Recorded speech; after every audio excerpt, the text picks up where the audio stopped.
from WWF to WWE. It looks like they've gone back and changed that, which I've never noticed before. I wonder if I can just see if I can find that so I can show you what I mean. WWE Vault WrestleMania 3. So yeah, I hope everyone's well. We've got an hour until it starts. WrestleMania 3 is obviously going to be starting in about an hour. I just want to show you what I've just noticed because I've never seen this before. Let's go here and here. So this is the thumbnail for WWE Vault, and if you look at the WWF logo on the belts, it doesn't have like the bit sticking out, it doesn't have the F part. So I'm just going to have a look and see if they've altered that. If they've altered that, that seems quite petty to me. But I know that they obviously got in trouble with the World Wildlife Fund, so they did have to, you know, change the name from Yeah, oh, they have changed it. They have changed it. God, tell you what. So this looks like the original artwork. Can you see the WWF logo on the belt? You can sort of see the bit sticking out on the right-hand side. And then if you compare it to the thumbnail that they've got for this event, it's that. So I don't know. I mean, it does seem like it's all been cleaned up. Like the background color seems a little bit different. The logo pops a little bit more. And it looks like someone's had to go in and alter the belt as well and actually take the F off the belt. So that's the old one. And actually, if you look at it, you can see the old one. I mean, look at the artwork here. You can sort of see that it doesn't pop as much. And the pictures of these guys aren't like high definition. And then the belt has got the F on it. And then if we just compare it to this one, then you can see like it pops a lot more. The WrestleMania logo. The guys look like they're in high definition. The background color has just been slightly tweaked. The WWF on the belt has changed. So just a fun little thing that I just noticed as I was literally sat here. I was like, have they took the F off that belt? And that is actually a little bit of a talking point, because if you are someone that collects replica belts and you love the old championships from back in the day, a lot of people will pay extra if it is got the F on it, because that would be accurate to the time. If you buy a replica belt today, it is going to be just the W. It's not going to have the F on it. So it's not 100% accurate to what they were like. All of this is to do with the World Wildlife Fund and the fact that the World Wildlife Fund said, nah, you've gone too far now. We had the WWF initials way before you did. And, you know, we were all right. There was a little bit of an agreement that they... I don't know what the agreement was, but they had to do certain things to keep using it, and they kept breaking the agreement. And so, obviously, in the early 2000s, it all came to a head, and they had to change from WWF to WWE. And I think the change has been great. I mean, I don't think the WWE is a problem, but these quirky little things just keep popping up historically. So, there we go. Mr. Papa said Andre and his 8 bottles of Nouveau right now. Yeah, he was a big drinker, wasn't he, Andre? I do always wonder how much those stories are exaggerated. No doubt that many of them are. But I kind of feel like there's a lot of people that have said they've been there when he's been drinking. I don't know, though, if they're not just friends of Andre, like, you know, $1 Million Man, for example. Jake the Snake. There's a lot of people that have done shoot interviews that will say, you know, you won't believe how much he could drink. And part of me wonders, are they saying that to kind of build up Andre and keep his legacy intact because, you know, he was friends with some of those? Or is it that, no, legit, that is what he used to drink? I don't know. I mean, I feel like there's probably a good degree of truth to stuff that's been said, but you know wrestling. I know wrestling. We all know wrestling. exaggeration runs wild. And I wouldn't be surprised if there was just a little bit of tickling in there in places. But yeah, a legendary drinker, no doubt whatsoever. He could drink a hell of a lot more than the average person. Apparently, he had like quite a few bottles of wine before this event.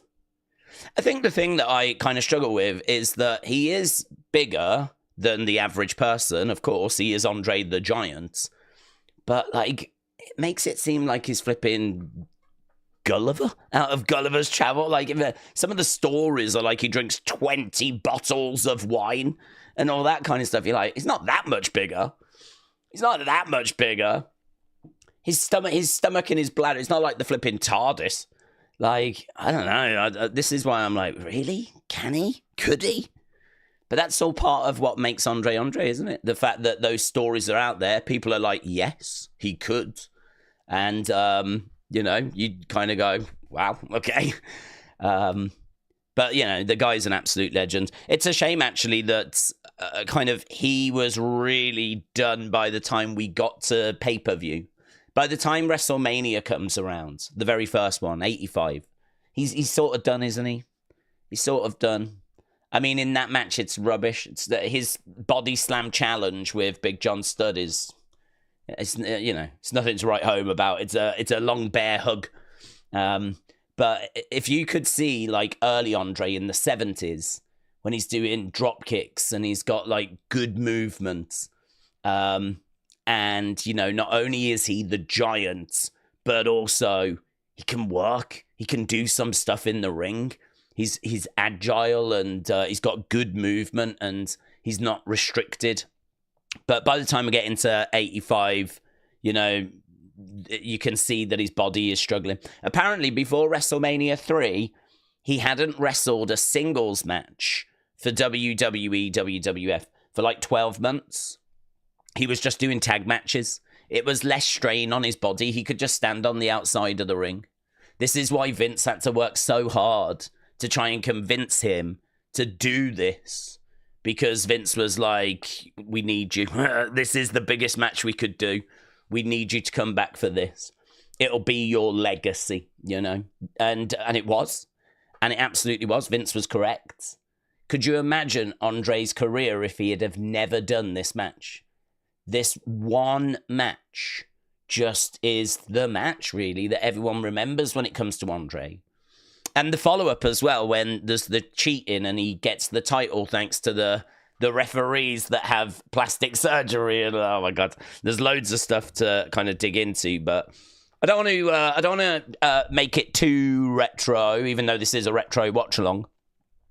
I don't want to go too deep because I know there'll be a lot of people joining us that just want to get stuck in to some of the kind of current stuff that's going on. So I'm here for conversations about that. I'm here to dig into this kind of time period as well. Travis says, hi, wrestling days in the WWE Vault chat. Travis, shout out to you, my friend.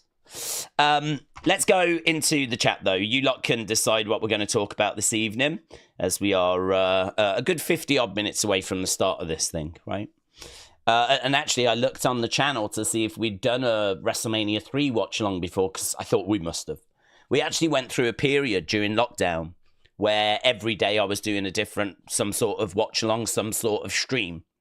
And we went over 100 days, day after day after day after day, where we was doing streams. And it might have just been like an NWA stream or an AEW stream or an NXT stream or something. But 100 days we did like a different stream each day. And one of those days was WrestleMania 3. So we have already done a watch-along on this on the channel. But come on, it's WrestleMania 3. We were always going to do this. So a big thank you to, I can't remember who let me know, actually. It was in Unseen that tagged me in it and made me aware. I only found out about this after UFC. I didn't even know that WWE Vault were doing this, but WrestleMania and WrestleMania 3.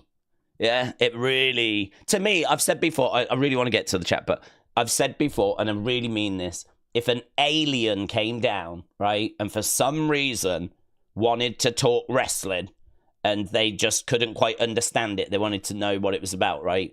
I would show them this match. I would show them a picture of this, or I would show them this match. This, to me, is the pinnacle. This is it. This is what this is. This is it. Nothing beats this. Nothing beats this, the main event of this. This is the moment. If I had to have a picture in my house of an iconic wrestling moment, which would be good, actually, you feel free to share yours in the chat. Mine is the face-to-face between Hulk Hogan, Andre the Giant, WrestleMania 3, red hot babyface. Doesn't get much hotter than Hulk Hogan in like 87, right? Hulkamania is running wild. And Andre the Giant, right, who's just turned heel and is one of the most recognizable sportsmen, not even wrestler, sports person, most recognizable sports person in the world. And these two collided in front of 90-odd thousand. Not really that number, but they said it was that number. That's it, man. That's the pinnacle. That is the pinnacle. That is as good as it gets for the WWE or F Championship. And I love this version of the belt as well. This is an underrated version of the belt. This is the Hogan 86, which would be changed over for the Winged Eagle not too far into the future. So, but I love that version of the belt. And I got something else to say. I went to Hogan's Beat Shop in Orlando back in 2018, and I was looking around, videos on the channel. Check it if you've not seen that video. Genuinely one of my favorites on the channel. I went to Hogan's Beat Shop 2018, had a look around. Guy behind the counter was like, "Would you like to hold the WrestleMania 3 belt?" And I was like, "What do you mean?" And he was like, $20, right? You can hold the actual belt from WrestleMania 3 and get your picture taken with it. And I was like, why are we not already doing this? So I gave him the money. He gave me the belt. I have the picture. And I don't know if it's the exact same belt, right? It looks the same. It's worn. And he was like, be careful with it and everything. But I don't know. Could it be could Hogan have lied to me and just, got a WrestleMania 3 era belt, bit battered and gone, yeah, this is the one. We'll tell them this is the one. Maybe. But I'd like to think it was the real deal. They told me it was the real deal. And that is the single greatest moment of my life. Yeah. The single greatest moment. So, yeah, I don't know if you can still do that. I'm guessing you probably can. I don't know. He's got 2 shops though now, hasn't he? He's got one in Orlando, one in Clearwater. So if ever you're in those areas, pop into those. They're not too far away from each other. They're both in Florida, just kind of like a long road away from each other.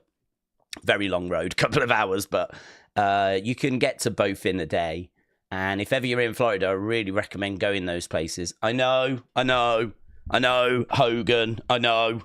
But we've had good conversations about, is it possible to watch old wrestling and separate the man from the character?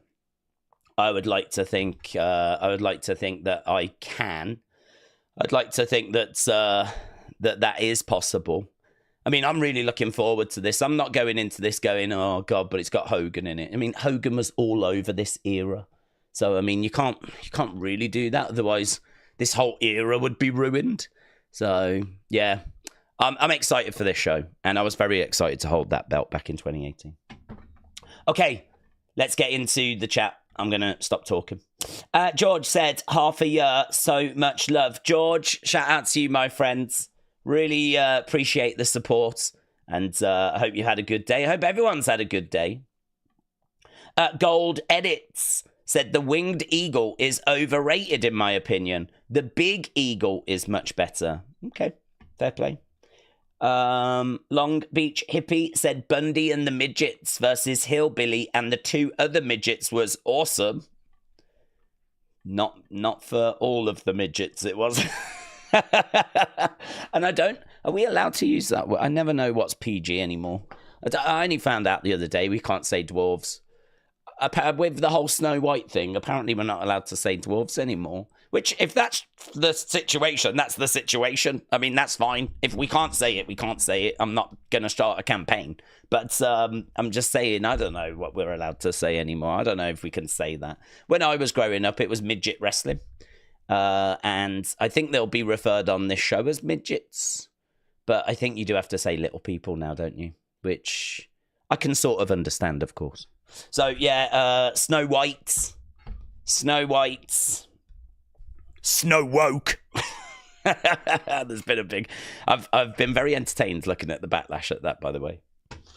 I'll be very interested to know how much money that makes. Because that came out this weekend, didn't it? So, anyway, getting sidetracked. Travis said, Hulk Hogan's 86 championship is my favourite belt of all time. They switched it after the twin switch, and they had the tournament with the new Winged Eagle. That is true. I think, because I love belts, it was why I started collecting the action figures. So I really have got like a soft spot for the belts. And I think, that makes sense because all of these stories and all of these people are battling each other to try and become champion. So obviously the big prize is to say that you was the champion. But another big prize is that you get your hands on this treasured prize. And so this treasured prize better look flipping worth chasing after. You don't want something that looks ugly. Which is why when there are ugly belts, like people are really like, down on them. But this era was just, winner after winner after winner. I mean, the tag belts are amazing. The IC belt was amazing. Hogan 86 is amazing. And as you correctly said, yeah, they switch it for the Winged Eagle. It's on that show, actually, that the switch is made. It's if you go and watch it. So this is when it's Andre winning the title and you've got the two referees, right? Hogan is backstage being interviewed and he's wearing the Hogan 86. And it's a backstage interview as he's just about to go out to the ring. And then when they cut to him walk into the ring, he comes out with the Winged Eagle. And to my knowledge, that's the very first time that the Winged Eagle is seen, is on that show, is the very first time that the Winged Eagle is seen. And what's really weird is literally moments before he'd been interviewed backstage with a completely different belt. So I don't know kind of what had happened there. I don't know why he didn't have it backstage. But that's the moment that the Winged Eagle arrives. So, yeah, you're correct. That is the show. And I love the 86, though. I mean, I might go as far as to say it's my second favourite ever belt. I really have got a soft spot for the 86 as well. But and it's the 86 that Hogan's got here, the Hogan 86. He did have a different one in 85. There's the Hogan 85. Don't like that one as much. There's also another belt that had his face on it, had a plate in the middle that had Hogan's face on it, that he wore at a couple of like live events and stuff. There's pictures of that's done the rounds, and everyone's like, what's this? There is a version of the WWE Championship that only got shown a few times. Hogan had it, had his face on it, right? A little picture of him. And people are like, what's this? Where's this come from? Why did we never see this on TV or whatever? I don't know what that was. Hulk Hogan. I wonder if I can find that. Hulk Hogan Championship. Rare? Hulk Hogan chat. Yeah, there it is. There it is. How do I get to this? Boom, boom, boom, boom. This is the one that only appeared a few times. Tiny picture. This thing. Look at this thing that had his smiley face on it. Imagine that. I mean, now we just changed the side plates, don't we? When like there's a new champion. But here, I think the idea was you would actually put the picture on the belt, which isn't a new idea. I seem to remember Fabulous Moolah with her women's championship having like the picture on it as well. So that one is a picture that's got like Hogan's face on it. And that is one that only appeared like a few times. So I think that was around 86-ish as well. So, yeah. So, Travis, I agree. The Hogan 86, I probably got it second to the Winged Eagle. I think the 86 would then be my second favourite. Cold Edit said, I went to a house show on my birthday and Jey Uso signed my shirt. He took my photo. I was in the front row. I saw Randy, Liv, and a lot of other favourites. It was a sick birthday. Cold Edits, shout out to you. I'm glad you had a good time, my friend. I mean, that sounds like an amazing experience. Yeah, amazing. Let's go down. I never watched Mania 3, said Aaron. Full show. I've watched Randy and Steamboat and Hogan and Andre. Well, do you know what? Controversially, right, there is... I think this show is not a lot of nothing, but I think this show is a lot of stuff that is very skippable until you get to those matches. I think that Hogan Andre is the big... I mean, if there was a different main event, I don't know that this show would be looked back on as fondly as what it is. This, to me, is always those two matches. You know, you've got the biggest... I mean, really, you could make the argument this event has the biggest moment in wrestling history, right? Very, very debatable, that one. Very debatable. But I really think Hogan, Andre, face-to-face. Some people might say the moment he body slams him. I think the face-to-face is just the mountaintop of wrestling. The big baby face trying to overcome the big heel. It's just for me, what wrestling's all about, right? The guy you're rooting for trying to overcome the big bad heel. And, you know, the big bad heel didn't get much bigger than Andre the Giant. And I think that for me, like, this has got one of I'm going to say one of now, but for me, it's the biggest moment, right, of Hogan Andre. And it's got the best match, or certainly for a long period of time, what was regarded as the best match, with Macho and Ricky the Dragon Steamboat. I mean, when I was growing up, that was the match that everything was like benchmarked against. There was other matches like Ric Flair and Ricky Steamboat, but that was outside of WWE. From a WWE perspective, I don't think you're going to find too many people that will disagree with, up until that point, Macho Man, Ricky Steamboat being the best match. That was always the benchmark. Now, you can make arguments of Bret Hart, Stone Cold, Shawn Michaels, Undertaker, right? Loads and loads of matches have happened since that point. And we know that match quality has become so much more important. Kind of back here, kayfabe was still running wild. You know, a lot of people were still uncertain as to whether this was real or not. And what that meant was that the matches, you was rooting for someone to win. And that was a large part of the entertainment. It wasn't so much that you would watch a match and then talk about how much you thought it was star rating after, you know? That wasn't a thing. I mean, it was if you were Dave Meltzer, or it was if you was like someone on the inside of the industry. But for the masses, they weren't going to these shows and star rating matches. So the match quality at these kind of events is not the major focus. It's not something that is like really given too much importance. It's more about getting two people that people really care about in a match so that the people are engaged, they want to see it. It's a little bit more like boxing in the sense of now with boxing, you know, you have two boxers and you can't wait to see them fight against each other, and you hope that it's going to be a good fight as well, but you're tuning in regardless. And I feel like wrestling back then was kind of along those lines. So I think with this show, there are bits that are on the show, like for me personally, Roddy Piper against Adrian Adonis. I really enjoyed that match. I really like Adrian Adonis. He's someone that I've got a bit of an affection for, because I think that gimmick is really a gimmick that could go very, very wrong, and a lot of people think it did go very, very wrong, and a lot of people don't believe it's aged very well. But I have an affection for that character, and I really like Adrian's work. I think he's an excellent worker, a very underrated worker. and him against Roddy Piper. This was actually going to be Roddy Piper's retirement. And so there will be part of this where he is kind of saying goodbye, and it is all a bit emotional. Because this was Roddy Piper retiring. This was meant to be his retirement match.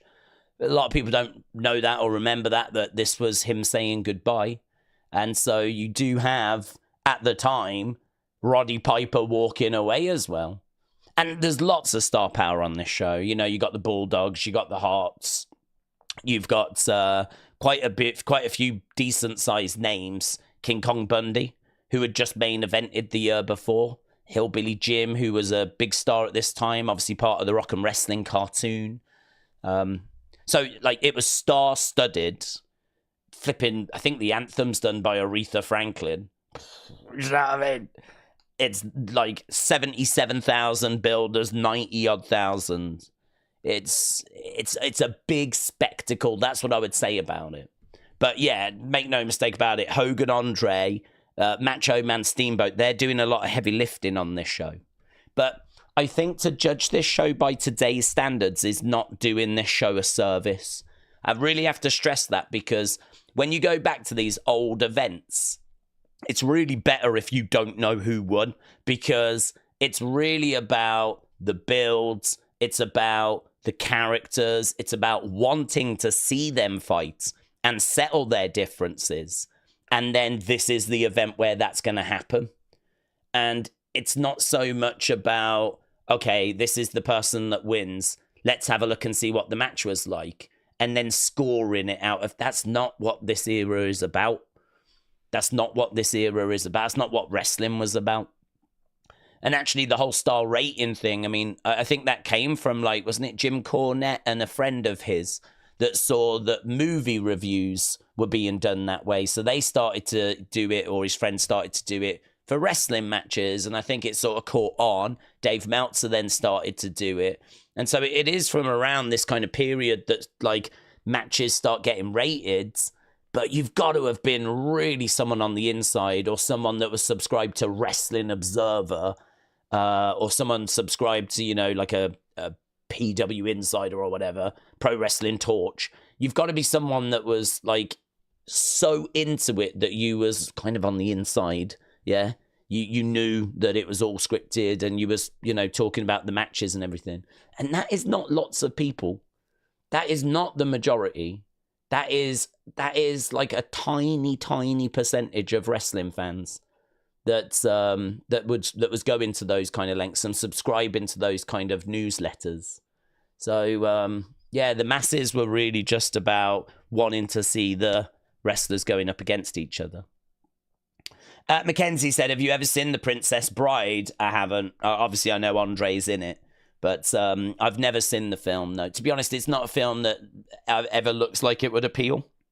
I mean, it's a fantasy thing, isn't it? Which, I don't know, that's not my bag. I never watched, like, Lord of the Rings or Game of Thrones, or... if I had to choose between fantasy or sci-fi, I'm always going sci-fi. You know, I'm much more into, like, Star Trek, Star Wars, Blade Runner. I'm much more into that than I am, you know, Lord of the Rings or The Hobbit or Game of Thrones, or and Princess Bride sort of fits into that world in my mind. So, no, not a film I've ever seen. I've obviously seen, I don't know how many scenes Andre had. I've seen a couple of his scenes. I know he was very proud of the film, and apparently he used to pop into cinemas, not all the time, but just occasionally if it was on, just to sit at the back and watch it and watch everyone's reaction to it. And apparently he loved that. He loved that. He loved I mean, like, imagine that. Imagine you're flipping at the film and you're enjoying it, and at the back all you can hear is ho, ho, ho, ho, ho, ho. You'd be like, what's going on? Flipping Andre the Giant's back there. So, yeah, I know he was very, very proud of it. Very proud of it. Travis said, I remember they made one for Andre. It was an XXL size. I wonder what happened to it. They only showed it once and never spoke about it. Well, Travis, you're in the right place. You're in the right place.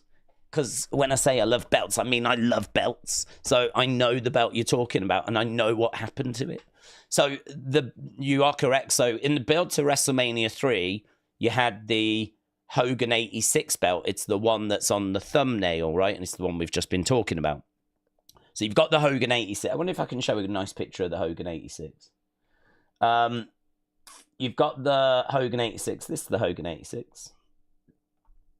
Seems a bit mean to talk about it and not show people that... there we go. There's the Hogan 86. And there's Hogan with it. I love that belt.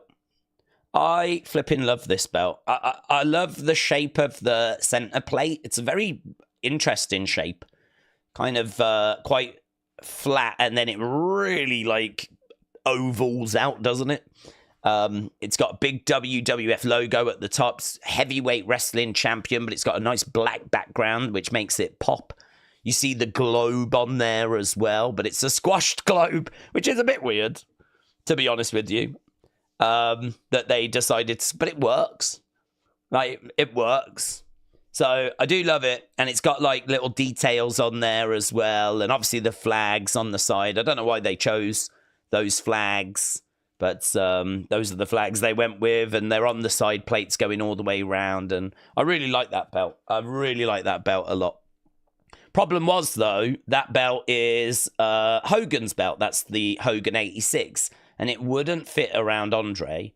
So they needed to make a belt just in case Andre won the match. And that was the Andre 87. So this is the Andre 87. It was shown on Primetime Wrestling, an episode of Primetime Wrestling. I don't think this belt is even shown at WrestleMania 3, which is mental. Because this is the belt that would have been the WWF Championship had Andre have won. So that would have been the belt. So we had the Hogan 86. That would have been the Andre 87. And it's different, isn't it? I mean, it's a different shape. Like that oval. It kind of does kind of come up and over like the oval. But the bottom bit is completely different. The globe is now round rather than being like squished. It's still got the flags on the sides. I don't know, man. I don't know which one's better. I don't know if I prefer the Hogan 86 or if I prefer the Andre 87. But this was not a belt that Hogan ever had. This was the belt that was going to be given to Andre the Giant if Andre won. Now, Andre didn't win, so we didn't get that belt. And what happened to it was put onto a white strap, and it was used in the film No Holds Barred. So I believe there's a scene in the film No Holds Barred where there's a white strapped belt, and it's the Andre 87 belt. As a result of that, because it had been in that film, Planet Hollywood, the restaurant chain, they obviously snap up loads of film memorabilia. They had it on display at one of their restaurants. And there is actually a picture of the belt from No Holds Barred, which was the Andre 87. There is a picture of it on display in Planet Hollywood's. And my understanding, I don't know what branch it was, because it would be amazing if you could still go and visit it. But my understanding is that at some point it got taken off display and put into their warehouse. And that is the last known place that it was. I don't know if WWE have not tried to reach out to see if they can get it back. So they should. They absolutely should. WWE, as part of that kind of most wanted treasures, should absolutely try and get that belt back. But from what I know, it was used in that film. It got picked up by Planet Hollywood. It was put on display. There is an image that you can find of it in a display case on the wall at like Planet Hollywood's. And then the trail goes cold. The belief is it went to like their warehouse.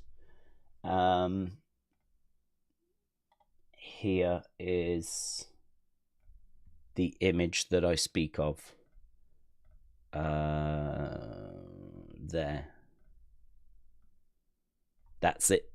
On a white belt strap, in a case, on a wall, in a restaurant. So that is where it is right now. I cannot answer. My best guess would be a Planet Hollywood warehouse, unless WWE have snapped it up. But yeah. So yeah, but I don't even think it makes an appearance on this flipping event. Isn't that crazy that like all of this was going on, like this belt and everything, and it doesn't even get an appearance on the flipping show? Right, Delwyn, shout out to you, my friend. Really appreciate the support. Delwyn said, WWE Vault on you, Cody. And I don't think coming out of WrestleMania 41, there was too much doubt about that. Because we get them kind of on that Raw, and that's when The Rock hands something back to Cody. And, I mean, this story is all very, very strange. It's very, very strange because he gave that watch back and he basically said, I'm going to go away. I've got things that I need to do, but I'll be back and I'll be coming for you and I'll be coming for that championship, right? And it seems like the seeds are set. It just seems like, right, we just need to get through to next year. Once we get through to next year, that's it. We'll be underway with Cody versus Rock. And then, of course, he emerges later at Bad Blood, points in the ring, the 1, 2, 3, yeah. And all this. And so it seems like everything. And then next time we see him at the Netflix premiere, best mates with Cody. Best mates with Cody. And he's like, right, there's stuff that you need to know that's happened. Me and Cody are actually now really good friends. And it's like, I'm sorry, what? I'm sorry, what?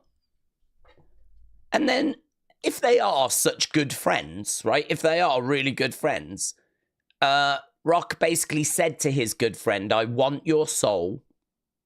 Weird. And give me the answer Elimination Chamber, right? Don't forget, apparently they're good friends now. Mums are good friends and everything. And then we get to Elimination Chamber and Cody turns around and goes, hey, Rock, go F yourself. These are good friends. They're good friends now. And it's like, I'm sorry, this is the story that you've decided to tell. Anyone else feel, and call me stupid, but anyone else feel like this was not the original story and that we've pivoted and that actually the original plan was that we were going to do Rock versus Cody and, I don't know, perhaps Dwayne busy again, not able to do the training that's real. I'm sure he'll be at WrestleMania, but it takes months and months and months for him to, you know, get in the ring and put a match together. It's not just a case of turning up to WrestleMania and, right, let's have a match. You got to do the work behind the scenes, right? So I'm kind of under the impression that he's not been able to do that work behind the scenes. And as a result, like, I can't do Mania. I can be there, but I can't do the match. I can't do what we had planned, you know. I'm not going to be able to deliver a WrestleMania main event. I certainly can't just rock up on the day and do it, right? And so we've had to now find a new story, and this is why, you know, we've kind of gone down the roads we've ended up going down. Word on the street was originally he wanted Cody to join him as the heel. He wanted Cody to turn heel for real. Like, the character turn heel and actually join him, and that was the original plan. So this whole thing is messy. I mean, we are where we are, and everyone's got their opinions on it, and, you know, it's a big main event. There's no denying that. I mean, however we've got there, forget it, right? It's going to be babyface Cody versus heel John Cena. That is a big main event. However we've got to it, whatever it was meant to be, whatever, it's a big main event, right? But originally, the streets were saying it was going to be Rock versus Cody this year. And then WrestleMania 42 was going to be Rock versus Roman. Now, whether we're still operating on that kind of a timeline, I really don't know. Because you'd have to think Rock Cody's going to happen at some point. But I don't know, do you do it at SummerSlam? Do you do Rock Cody at SummerSlam? SummerSlam is a 2-day event this year, I believe. So SummerSlam, I really don't think should be viewed as being like this small WrestleMania. Like, I really think TKO are trying to make SummerSlam the WrestleMania of the summer. They're going to need to deliver an event much bigger than they did last year, though, because we ended up with Solo Sikoa versus Cody, and that just is not a WrestleMania main event. So, like, I don't know, the idea, like, you might say to someone, oh, should we do Rock Cody at SummerSlam? People are like, nah, that match is too big for SummerSlam. I think we need to get out of that mindset. I think SummerSlam needs to be a second WrestleMania. And I think, you know, Rock Cody absolutely should be able to happen at SummerSlam. I don't know that it will, but then at least that would get us back on track, and then we can do Rock Roman at WrestleMania 42. So I don't know how it's going to pan out or play out. It really feels like The Rock doesn't really know too far in advance what his schedule's going to be like. So I think that it's probably worked out not too bad, because this is Cena's year, 2025, of course. So I kind of feel like it's probably not worked out too bad, because Cena being in the main event makes a lot of sense considering it's his final year. And him against Cody is a big match. The heel turn has been, you know, absolutely huge. And yeah, I kind of feel like let's see. It's only tomorrow, isn't it, that we get Raw? Don't forget, it's going to be early again, kids. It's going to be early. It's in Glasgow, isn't it? Raw. I believe Glasgow. So, yeah, it's going to be early. It's going to be Netflix. We're only doing the one stream because there is no later showing of it. It's not going to be on USA Network later in the day for a minute. It's just live everywhere at the same time on Netflix. And should be good. I mean, we're getting the next chapter in the Cody and Cena kind of saga. So we're getting the next steps in that. And yeah, it should be good. I really am hoping we get some indication as to why he joined with The Rock. I'm definitely looking for that. I know a lot of people are looking for that. It's one thing to berate the fans, but why did you join up with The Rock, John? It's one thing to turn your back on the fans, but why did you join up with The Rock? Because that's a whole separate thing as well. It's one thing to have enough of the fans and feel like they're never there for you, but it's a completely other thing to sell your soul to The Rock. So why, John? Why, John? Why? So, I think people want to see a bit of back and forth. Everyone's like, he's going to cane Cody on the mic. And, well, let's see. Let's see. Cody Rhodes, you want to be the man? You have to have these kinds of verbal exchanges, don't you? You have to go toe-to-toe with people. And I think that's something people are looking for as well. So, yeah. So, Delwyn, really appreciate the support, my friend. Little bit of talk there around WrestleMania and what the future plans could be, what the rumoured plans were. And your favourite face-to-face is the John Cena Rock one. Obviously, they did it a few times, didn't they? I'm guessing you mean the first one. But, yeah, I mean, those are massive moments. I mean, they were the biggest WrestleManias at the time. WrestleMania 28 broke the record for the most viewed WrestleMania. I mean, I think it's been beaten now. I think, actually, WrestleMania 40 is the most viewed WrestleMania. But it was, for a good chunk of time, 28. So, Cena Rock absolutely delivered big numbers. Travis says, I remember it was the same as the 86. Heenan held it once, but that was it. I don't think No Holds Barred belt was it.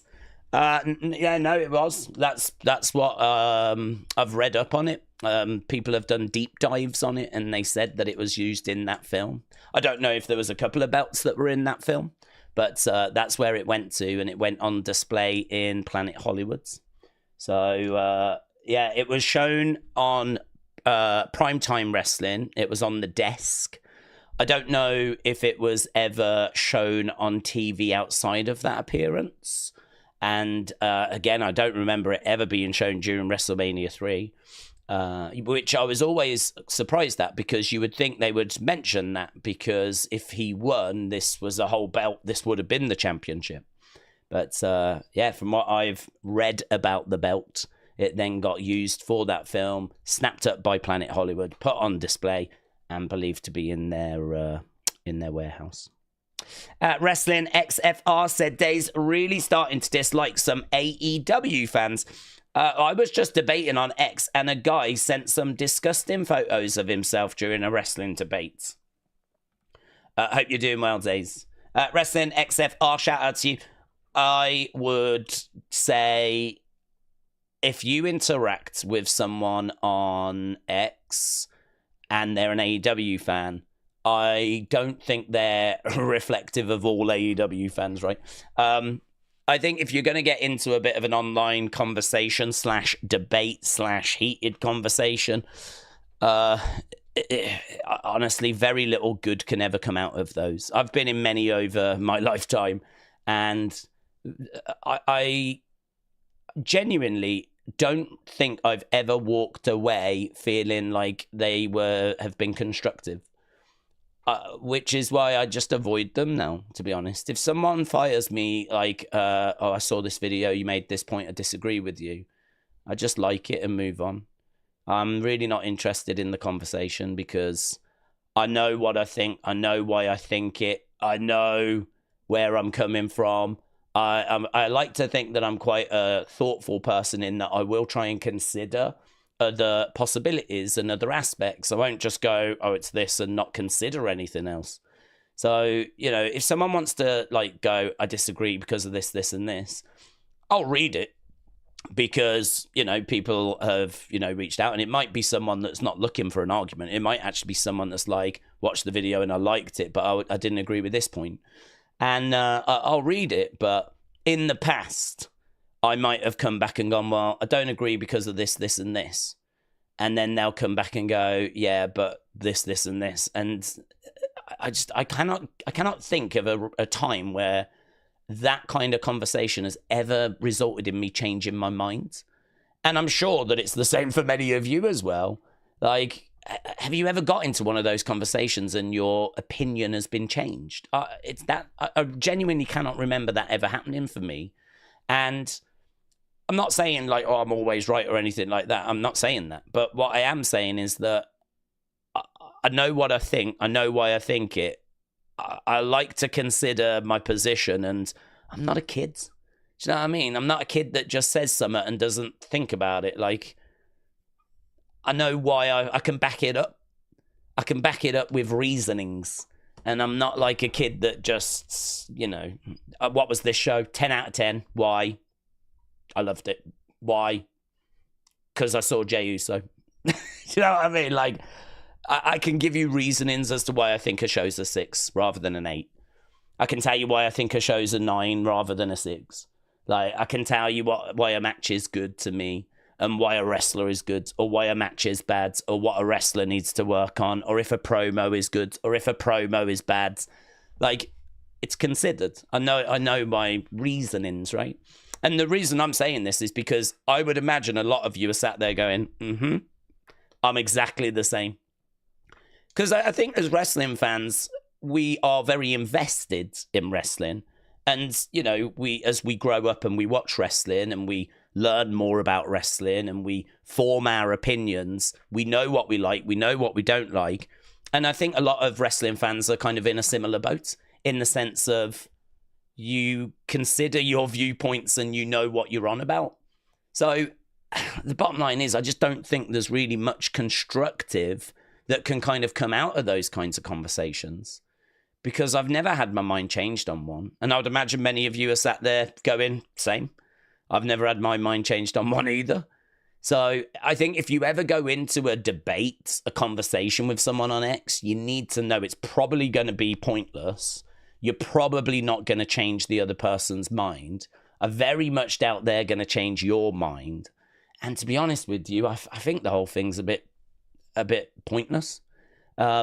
So I would say that if you got into a conversation with an AEW fan or a debate around something to do with AEW, I think you have to go in, and this is just some general advice, but I think you have to go in knowing I'm probably not going to get anywhere. This is probably going to be annoying and frustrating. They're not going to change my mind. I'm not going to change their mind. And so ask yourself, was it even worth the venturing into it? And then if you're telling me that for some reason, some dude's then sending you flipping pictures of himself, I mean, I would say, like, probably reinforces the just don't even do it part, doesn't it?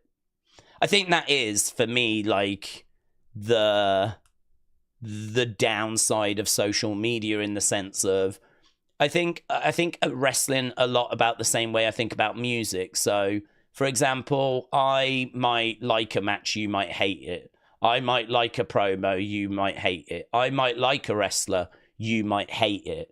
And I think as a humankind, as a species, we do sort of struggle to accept that people have other opinions to us and they're not lying, you know? I think there are people out there that really enjoy like AEW, even when it was at its low point. I think there were people out there that still were getting something from those shows. I mean, I think last year for AEW was really difficult. We saw the ratings going down, but I saw a lot of hate being thrown in AEW's direction, right? And a lot of stuff being said about AEW, about how it's garbage, it's indie wrestling, it's a mud show, all that kind of stuff. I don't think those fans were watching that show at that time just putting up with it. I think they were still getting something from it, right? And I think it's hard for some people to look at that and go and understand that that's what was happening. I can understand that there's people that really enjoy. I would never choose to listen to that because I've listened to it a few times and I just can't find a way into it. I don't find a connection. I don't find that it speaks to me. And it's just, you know, some people really like all the guitar work that's in there or love the expression of anger and pain and, you know, all that kind of stuff. To me, it's just big noise and it's just noise and I just don't find it relatable or pleasurable to listen to. But there's people out there that do. So I have the ability to look at that and go, or listen to that and go, that ain't for me, and move on. And I think wrestling's very much the same. I think when it comes to like death matches and when it comes to, you know, some of the kind of stuff that has been going on with like AEW at times, some of the like gymnastics and the flips and, you know, all that kind of stuff, like there's people that love it. And it's just, I think I view it as it's just like music. It's just a different genre. It's the same sort of thing. It's wrestling, it's music, but it's different and it's not for me. So trying to then get into a conversation with someone to tell them that, you know, something's wrong or like, you know, they're going to come from their viewpoint. You're going to come from your viewpoint. No one's going to change their opinion. It's going to get frustrating and it ain't worth it, mate. It ain't worth it. I learned that lesson a long time ago. I'm not perfect at it though. I mean, you know, I'm sure that I'll end up getting into some sort of heated conversation in the future again.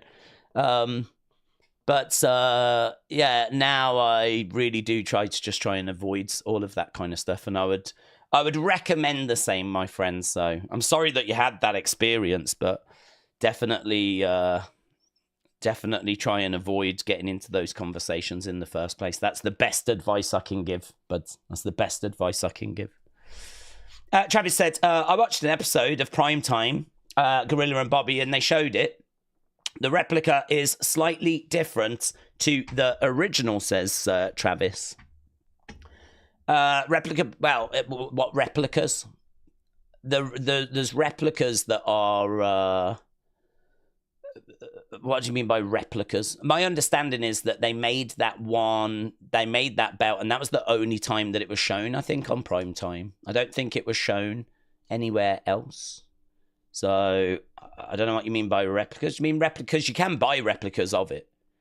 And this kind of brings us back to our original talking point that if you get a replica of an old belt from WWE, one of the big changes is like what we just spoke about. They use the WWE logo now rather than the WWF on replica belts. And that's a frustration. People don't like that. And I can understand that. I'm very fortunate that I've got a Winged Eagle replica from before they changed over to WWE. So I've got a WWF replica Winged Eagle, which I don't know the value of that. I don't know if it went up. I would imagine it probably did, but I'm not looking to sell it. It's just in a case kind of tucked away. It appears on the channel, actually, in some early videos. And it was a gift that I received many years ago, of course, because it was before they changed it all over. So I'm very, very fortunate in that regard. But yeah, unfortunately, any replicas you get of that period now are the new logos. Kyle, shout out to you, said, do we think we can do a WrestleMania 33 retro watch along? I don't have any plans to do them. I would not want to do them if they're not on WWE Vault. The reason why these watch-alongs work, or at least I feel like they work, is because we can all sit down and watch it at the exact same time. It's a little bit like watching it, you know, airing live. I mean, I know that it's an old show, whatever, but WWE are playing this for us, and we can all sit around the world, tune into WWE Vault, and all watch it at the same time. And the other thing as well is the great thing about this is that it's reaching people that are not going to just be part of our community. So there'll be people that are watching WrestleMania 3 tonight that have nothing to do with our community. And, you know, that's great because it means there's other people around watching the show. So there's an opportunity for us to, you know, welcome some new people to the community and say hello to some new people. Whereas if we were to just sit down and watch it ourselves, it's only really our community that's going to be engaged with it. So we're dealing with a lot more people here that are potentially going to be tuning into this tonight. Or at least I hope so. I mean, Jesus, WrestleMania 3, it doesn't get too much bigger than this. So, yeah, I'm not really... I don't have any plans to do retro watch-alongs unless WWE Vault are doing, like, the airing of them, you know? James said, we all have different likes and different tastes. That is true. That is very, very true. And I think that's difficult for people to, at times, even myself included, get heads around. I've said before, and I really stand by this, my X experience, my Twitter experience has drastically changed and drastically improved since I started using lists. So what I do now is I get all my favorite kind of accounts that's like the wrestlers, or it's people that do like rumors and news, right? Or it's people that always just share fun memes or something. Basically, either fun, informative, or the wrestlers themselves. I've got about 220 odd accounts in a list. I put them all into a list called WWE, and I literally just use that. I just go down that, and I look to see what has been like tweeted out from the fun accounts, what rumors are out there, what the wrestlers are saying, and that's how I do Unseen. And obviously I go through any other bits that I might not have seen. That's where, you know, the community sends stuff in and the community tags me in bits. And so I go through my notifications. I go through that list. It takes hours to do, but by the end of it, I've got my folders full of tweets, and then I present it in Unseen. And that's it, really. I don't get, like, you know, I don't interact with accounts that I don't care for or anything. I just, and my enjoyment of X has been drastically changed. I enjoy it so much more now. So a little bit of advice again for anyone that's maybe struggling with X and just not enjoying it on there and whatever. That's a really good way of using it. Right, we should be underway with this thing soon. WrestleMania 3. And just waiting for it to kick off. And it's kicking off. And we should be up and running very, very soon. Here we go. Here we go. Mate, look at this intro. So much better than the one we have now. Classy intro. There's a shot of the Silver Dome, I believe it is, isn't it? Hogan got confused. There's Vince in the ring, and he does the iconic WrestleMania 3. They actually released a figure that, there we go, the Pontiac Silverdome in Michigan. Welcome. 3. They did a figure. Aretha Franklin, mate. Aretha Franklin. Aretha Franklin. One of the greatest voices in the history of flipping music. Now we get flipping nobodies getting booed out the building. Queen. Queen. The guy's queen. Here she is. Go on, Queen. Sing it, Queen. Sing it, Queen.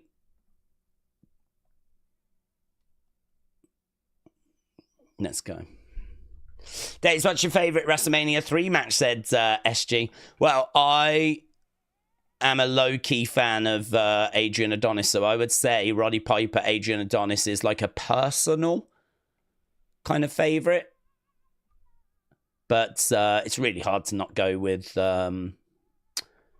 Macho Man against Ricky Steamboat. It's regarded as one of the greatest matches. They're still counting down the best WrestleMania matches. If that doesn't appear in the top 10, we're going to go to the headquarters, YouTube, like WWE YouTube. I think it might be at their headquarters. We're going to burn it down. We'll actually burn it down. And if that sounds like a terrorist threat, it is. This will be shown in court, right? If Macho Man against Ricky Steamboat is not there in the top 10, we will burn the headquarters down. Yeah. So you heard it. That's breaking news. Mitchell says, 46 months. It feels like you've become a great friend. Mitchell, shout out to you, my friends. Shout out to you. I hope you're doing well. I hope you've had a great day. And you are a good friend, Mitchell. That's why it feels that way. Flipping see you and others on here more than I do my own family. I see you lot more than I see my own kids. Right, Aretha Franklin. Go on, Queen. Go on, Queen. I'm talking to you, Mitchell. Look at these shots of America. Look at that. That's America. And that's America. Some cars. There's a man walking over the street. Is it America? There's a woman up a pole. There's a man welding. All of these American things. Look. Window cleaner. Love it. Love it. All of that was America at its best. Go on, Aretha. Go on, Aretha. Yeah. Look at the shot of the flag up. The UK flag there. Never noticed that before. Oh, my God. Represented. Represented. We've got the Union flag hanging up as well.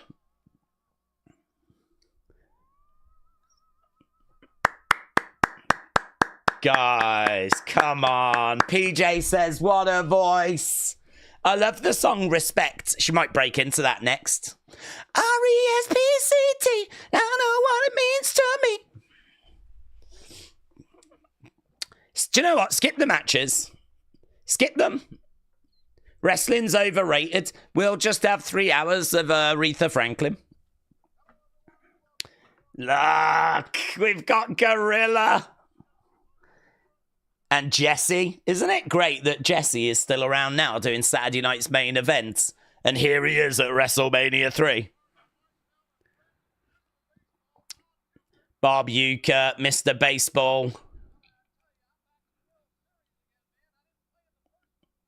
I don't know who the lady boomer is, but Mr. Baseball, he is the guy that famously gets choked by Andre. I don't think that's this show. I think that's I think that might be 4. Mary Hart. Who's I don't know who Mary. I don't know who she is.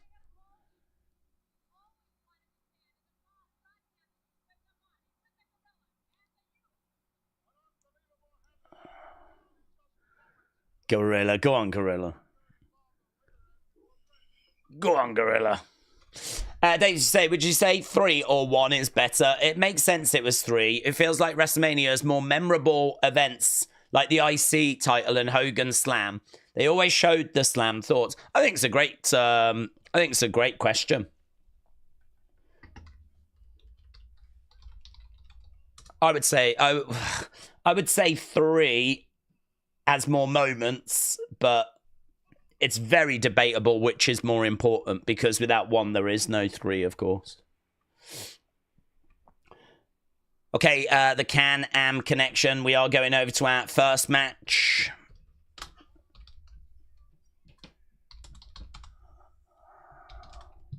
So Randy Orton's dad is going to be in this first one.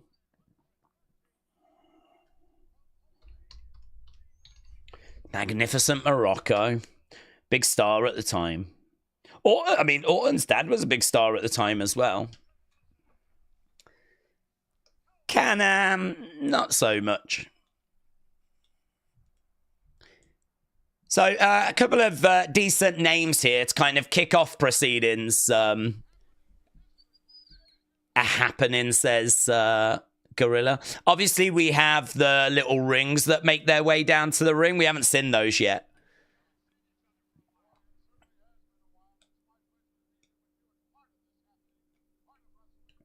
Oh my God, Gorilla is the best.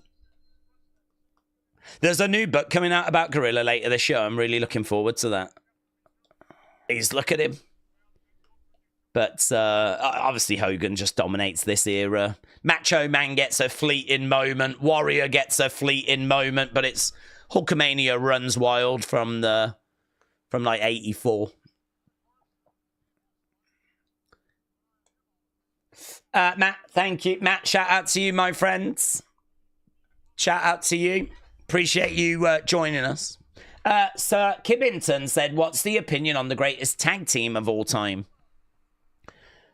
The greatest tag team of all time. I feel like it'd probably have to be the Road Warriors. I think they were so inspirational. There was a lot of teams that kind of really copied their style. WWE obviously forming things like Demolition and Powers of Pain, but I mean, like, their pops were so big. You had the Road Warrior pop, didn't you, as well? So every time like they would come out, like it was a massive deal. Vince really wanted them. He finally managed to get them and brought them in as the Legion of Doom. And honestly, in the history of WWE, I think you'd have to say Legion of Doom are one of the great tag teams of all time. Debatable as to whether they're the greatest WWE tag team, but I think if you add Legion of Doom and Road Warriors, and everything they did to wrestling, it feels like that's a good starting point. I definitely would take them over like a New Day. They do regard the Usos as being the greatest now. That's certainly WWE's current stance. But I don't know. I think if you used to talk to a few modern wrestling fans, you'd probably get a lot of Hardys and Dudleys and stuff like that. But it's difficult to not go with the Road Warriors. McDiesel said, Days, you've got the perfect voice for a 90s Teenage Mutant Ninja Turtles cartoon. Thank you. That is what I've been aiming for, to be honest with you. That is what I've been aiming for. Knee to the midsection there by Autumn. And he's got the full Nelson. We don't get enough for full Nelson. Actually, I think our next match is all about the full Nelson. We don't get enough full Nelsons in modern wrestling. This stadium, it's not there anymore. Got tore down. Going for the cover. 1, 2, kick out. Kick out there by Autumn. David said Trump may deny, but Am, not Cam, was the weak part of the team.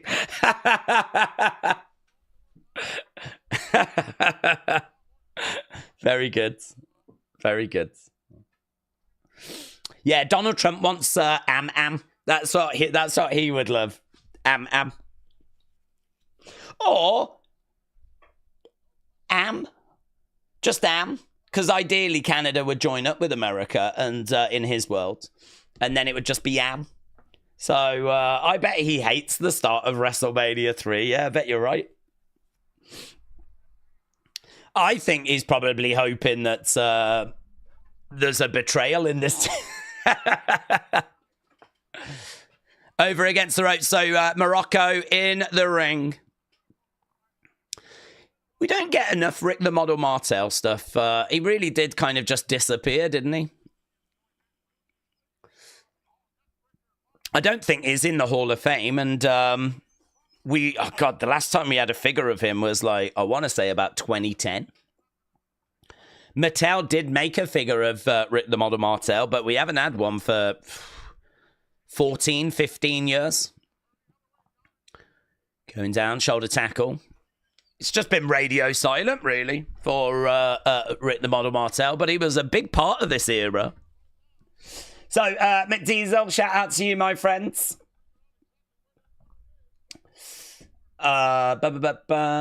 Travis, shout out to you, buds. Really appreciates the support. Morocco in the corner, upside down on the outsides. This thing, you know, the reason why they started with this is I think they were looking at Can-Am as being this young, exciting team. And they're going up against a couple of old schoolers, really. Oh, that's a hell of a miscommunication, isn't it? Imagine accidentally backdropping your partner. Morocco is in there. Good teamwork by Can-Am. Trips over 1, 2, 3, and they get it.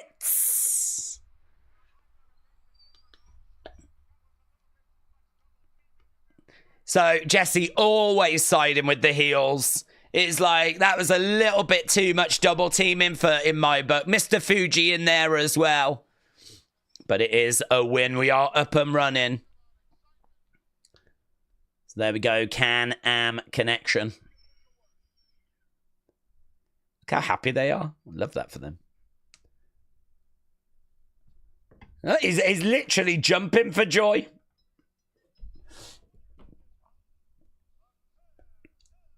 Connection. Actually don't know what happened with Zenk. I know he wasn't around for long.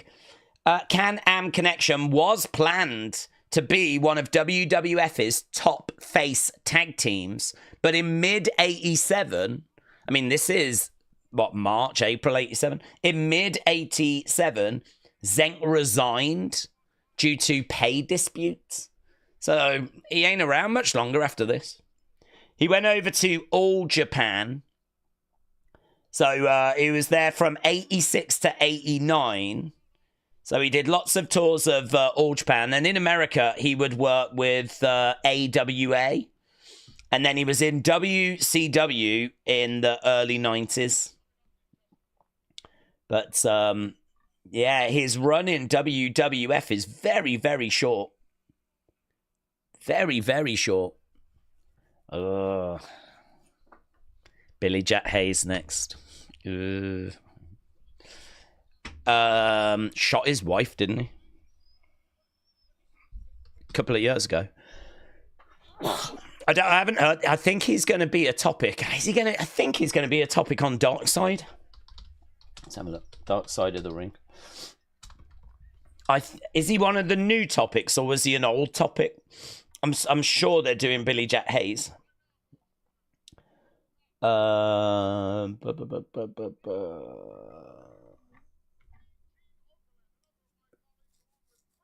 Yeah, he's going to be a topic for the new season of Dark. Look at that background! Oh my god, it's the best. Billy Jerk Haynes against the Hercules. Battle of the Full Nelsons.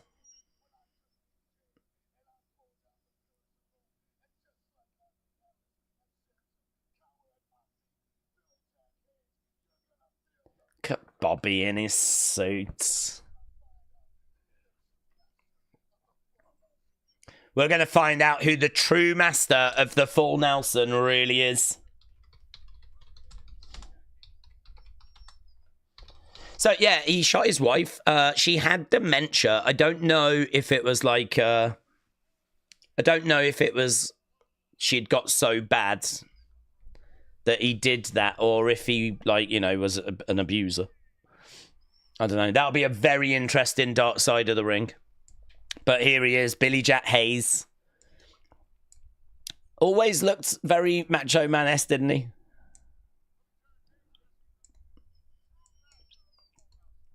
the true master of the full Nelson. That first match was very short and sweet. Travis, I'm going to get to your comment, but let's do a quick poll on that first match. Short, sweet, inoffensive. I think it's a perfectly acceptable opener. I don't think it's anything like mind-blowing. But I think it's a fun little tag opener that doesn't... And really, none of these matches massively outstay their welcome. Because there's quite a few matches on this card, and so we really do kind of go at quite a pace. Nothing massively outstays its welcome here. Look at that lovely lady. Look at her. They've put her in such an awful costume. Bobby the Brain in a black sparkly jacket. Looks amazing. Hercules in there. Loud boos for Bobby. Weasel, weasel, weasel. Bobby is not exactly Mr. Popularity, says Jesse the Body. Uppler said, Days, what are your personal thoughts on AEW lasting another 10 years with Tony in charge? I love AEW. I love there's another wrestling promotion. But with that, how big Tony's ego is, who knows? Well, I mean, I don't know how long their new TV deal's for, but they didn't sign it that long ago. So... They're gonna, I mean, look, they're at a point where they're at 600 and some odd thousand. I feel like, you know, there will be, I think AEW can last another 10 years, but I think that it might have to cut its wage bill. I mean, I don't know how much Tony wants to keep writing off money, you know? And if the ratings are going to stay where they are or keep declining, the next TV deal might not be as lucrative. So if it's not going to be as good, all of a sudden he's got to look at that wage bill and he's got to start reducing it. Billy Jack Hayes in the corner, moves out the way. Hercules goes in. So I don't see a reason as to why it has to go away, but there may need to be some restructuring. There may need to be... Look at that. Mate, that was such a good slam. He properly had him, like, properly up. I love kind of how easy Billy Jack Hayes made that look as well. Hercules goes over to the corner. Billy Jack Hayes. A lot of these guys are just steroided out of their brains. Love that for them. Bobby on the outsides. Big chop coming in, and again by Billy Jack Hayes. More shots coming in. Another strike there. Goes back to the corner. So it's the full Nelson that everyone's kind of really waiting for. Lovely clothesline by Hercules, though. Billy Jack Hayes goes down. Good selling there by Billy Jack Hayes as he grabs onto his throat.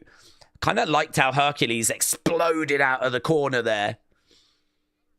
There was a very small window of opportunity for Hercules to actually come back with something, and he found it. Kick coming into the back of the head there by Hercules, and again, Billy Jack Hayes down. Another kick coming in as Billy Jack Hayes trying to get back up to his feet. He is up, over, against the ropes. Looking to back body drop, lovely. So Hercules is in control, and Gorilla correctly pointing out that he is softening him up for that full Nelson. Billy Jack Hayes goes into the turnbuckles. Over against the ropes. Another shot coming in there by Hercules. Billy Jack Hayes goes over the other side as well and into the corner. He's doing some really good selling. Really good selling. He's got him looking for a suplex. He's got him up. Lovely. Yep. I wondered if he was going to delay it as well. I wonder if he was going to get him up, hold him there and delay it. Bulldog used to do that. I can't remember if Hercules used to do that. He didn't. He got him up and just dropped him down. Not too much delay. Shot coming into the midsection there by Hayes. And again, unloading. He's going to go for a suplex. Couldn't get it because of the back. Well done, everyone. Well done. Tried for the suplex, but because of the work that's been done on the back, no joy, no cigar. Gorilla's like, I think he made a big mistake there, and then a backbreaker. So, some good psychology here with him really targeting Billy Jack Hayes' back. Suplex, backbreaker, back body drop, hurling him into the turnbuckles. Billy Jack Hayes going for a suplex, not able to get it. And even the people at the back are going to be aware that Billy Jack Hayes is struggling with his back. Hercules trying to scoop up Billy Jack Hayes. He's got him up, slams him down. And Hercules is very much in control at the moment. Let's end this pod, because I don't think this match is going to go on that much longer, to be honest with you. He's got him. It's in. It's in. He has hooked it. The fingers are not locked, though. That's the kind of thing that the fans will be paying attention to. If the fingers aren't properly connected, it's not totally in. It's still having an effect. But you got to get those fingers connect. That's what I used to do to my brother. You really want to get those fingers connected.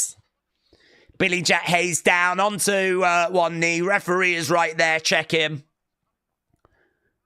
And look at this. The old arm drop. The old arm drop. 2. Oh! No. Didn't drop for 3. Billy Jack coming back. The crowd. Billy Jack is up. That hole being broken. Big shot to the back, though. Over against the ropes. Hercules comes over. Fun spot. Fun spot. Good spot. Clothesline. Double clothesline. Both go down. Referee is there. Both guys down. Bobby on the outside. Looking a little bit concerned. Right now, we got Billy Jack Hayes getting back up to his feet. Hercules comes over. Shots blocked. Nice counter. Inverted atomic drop. Hurt his back just doing that, though. Hercules down. Low-key, I mean, I know a lot of people watching this are probably like not too bothered because they don't really know or care about like Billy Jack Hayes, Hercules. I get that. But honestly, if you was to change these wrestlers for, you know, Damian Priest and Finn Balor, this is a low-key, not a bad match at all. Another clothesline. Crowd is still certainly with it. Nice leg drop there by Billy Jack Hayes. Shot coming down. He's going back to the corner. He's actually going up second rope. Second rope to deliver a big shot. Comes down and he's calling for it. Full Nelson coming in. He's got him. It's in. It's in. Is it locked? Yeah, they're saying, is it locked? I still can't see if it's locked. Is it locked? Yeah, I think he's trying to get to the ropes. He's got to the ropes. He's got to the ropes. They both spill to the outsides. Referee has started the count. Billy Jack Hayes has put in that full Nelson again on the outsides. What's that? What's that, fan? It's a dude in a WrestleMania 3 shirt. He's like, no, no. I don't think he's rooting for double count out. Double count out. Bobby nails Billy Jack Hayes from behind. Loud boos. Loud boos. Billy Jack Hayes is stalking after Bobby. So, double count out, unfortunately. Bobby Heenan jumping up, getting into the ring. Good 99 for the first match. I think that's very fair. Double count out on this one. Both guys working hard. Now we've got Hercules with the chain. Bang! Billy Jack Hayes goes down. Nailed with that chain. Bobby on the outside.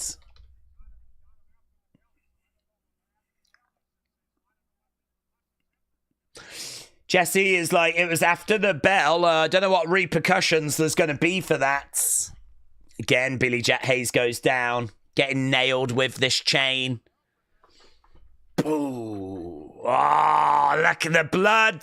Look at the blood. Blood pouring down his face now. That chain cutting him open. Boom. Oh, what a sell. What a mate. Bang.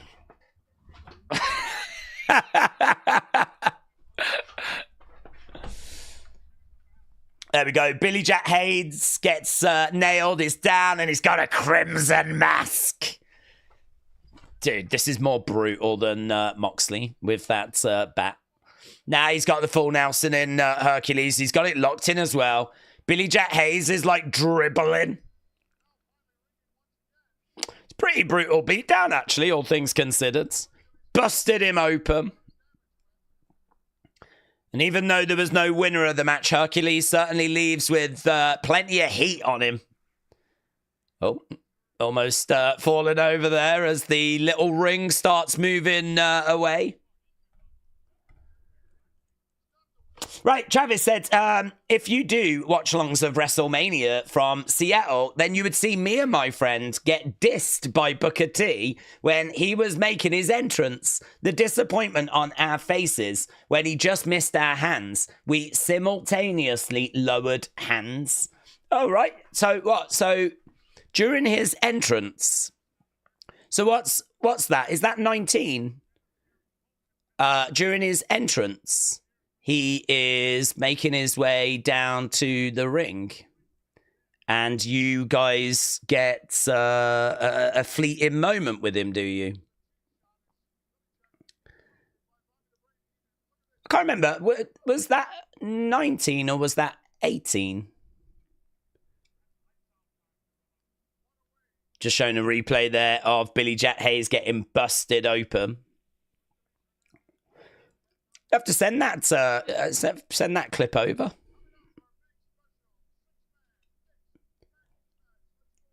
The mixed special tag match coming up next. Let's go.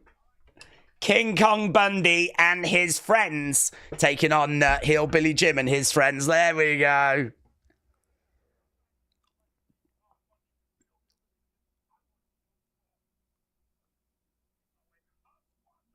I think, did they just censor the word midgets there?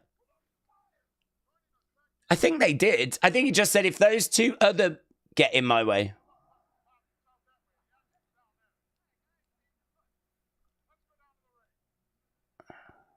Here we go. Here's King Kong Bundy making his way down.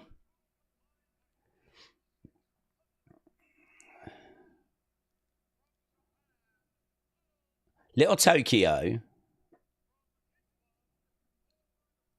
Lord Littlebrook.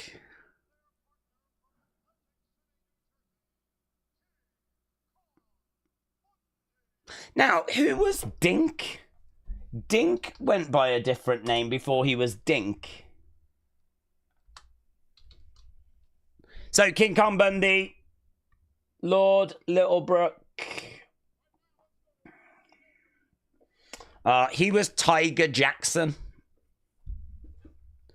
So I don't think he's in this match.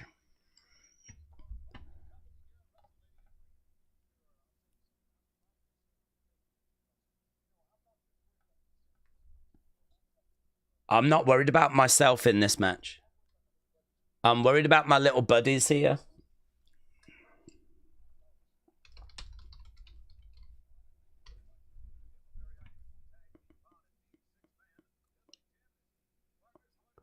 Yeah, they did. They muted it. Hillbilly Jim and his partners. So they muted it.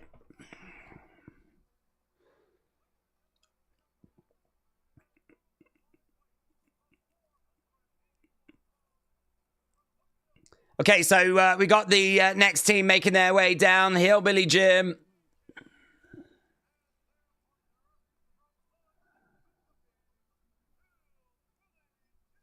Let's go. Let's go. Days, am I no longer a hardcore wrestling fan? I've been missing NXT and Evolve. I mean, it's always debatable as to what makes a hardcore wrestling fan. Well, who's to say what that is?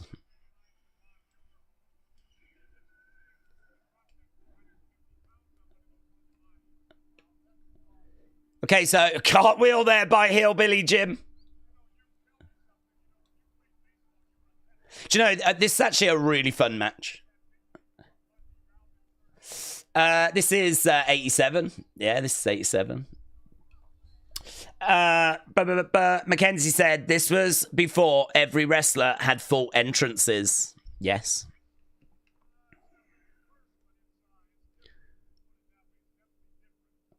LJN shown on screen there. I love these shots. These are shots from in the crowd, so you get to see like what the crowd are wearing, what the merch looks like.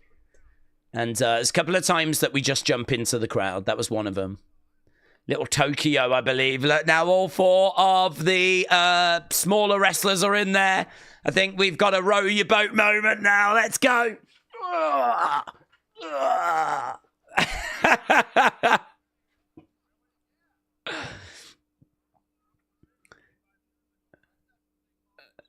Picking him up. Drops him down.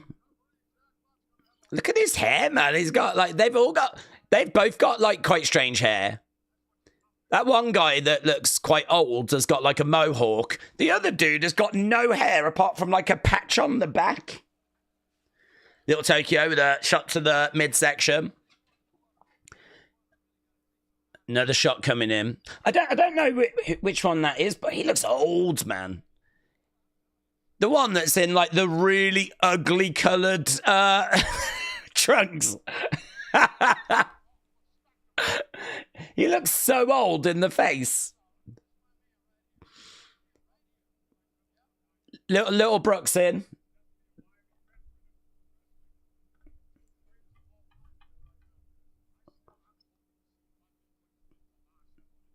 Oh, Jesse's like, I want to see Bundy put the big kibosh on one of these guys, and Bundy does. Little Beaver, I think it is, that looks really old. Little Beaver just went over and nailed King Kong Bundy momentarily. Shot coming into the midsection, tag being made, Little Tokyo coming in. So he was born in 34. Yeah, he was born in 1934. The guy that's got in the ring now with the mohawk. He's born in 1934.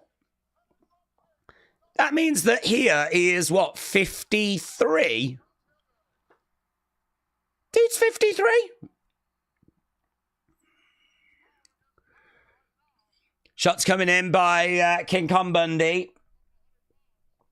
53. I thought he looked old in the face.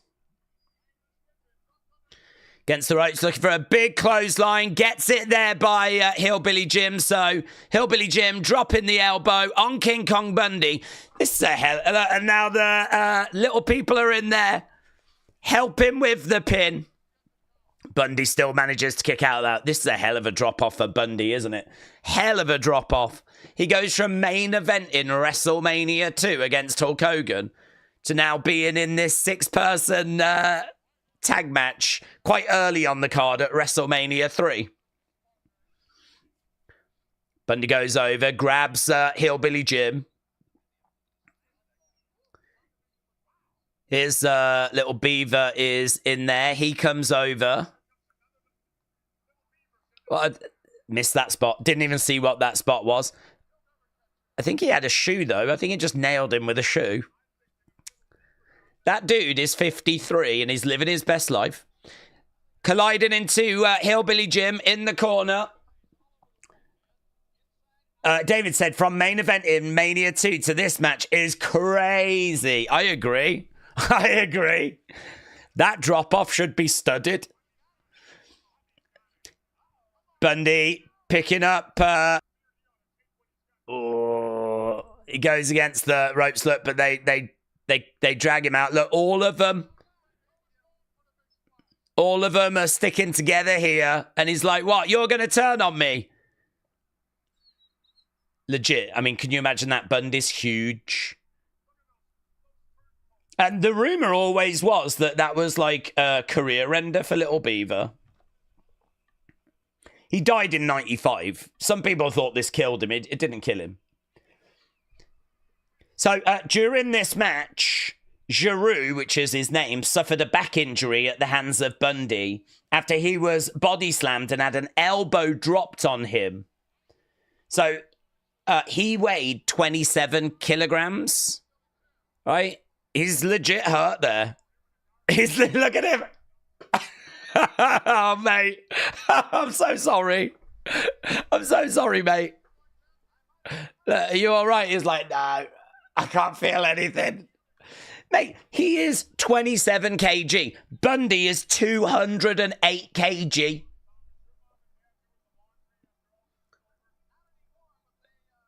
That is insane. That is like nearly, what, 9 times, 8 times his body weight crashing on top of him. Look, he's still down in the corner dead.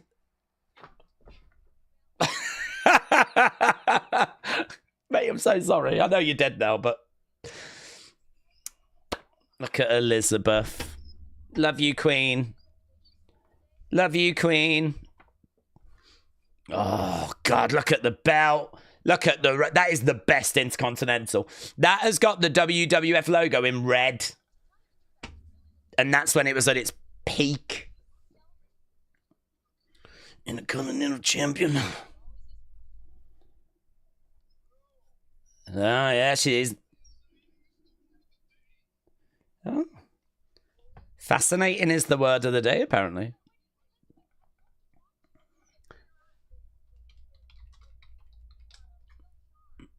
So there we go. He wouldn't let Miss Elizabeth talk there.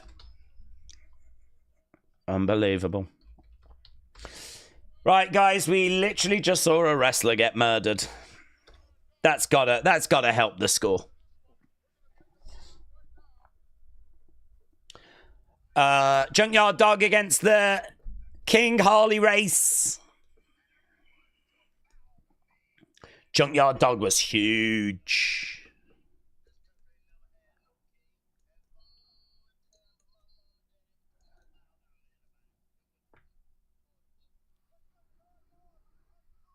So, Junkyard Dog was not having King Harley Race. The only time my mummy and daddy told me to bow down to anyone, it was the good Lord above. I like this footage, this old footage of like how we got to the match. They want the dog to bow. So if JYD loses this, he has to bow to Harley Race. Fabulous Moolah's involved in this as well. There we go. There's Moolah.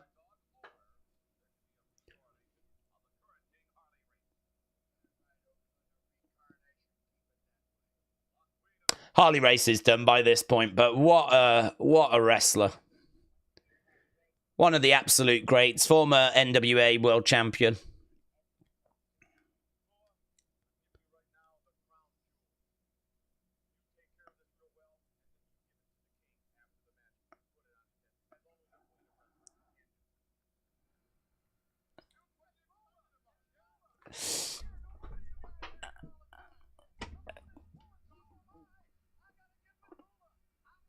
I gotta get with Moolah. The moon is full and so am I. What does that mean?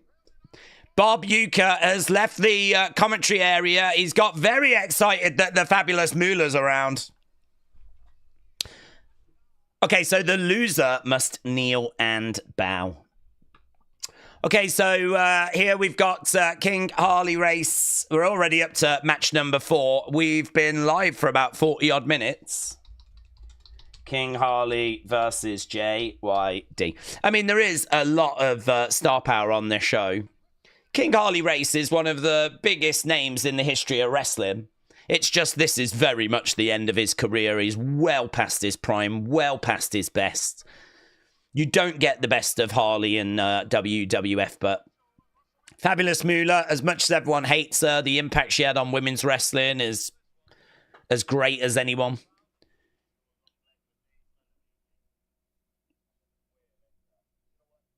As sure as I'm black and the day is sunny, I'm going to be wearing that crown. I don't think Mean Gene knows what to say. He's like, yeah, man, grab them cakes.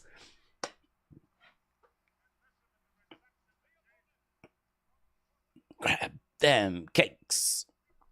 Junkyard Dog making his way down to the ring. So popular. Another strange one, really, because he was massive in the territories, like world champion, but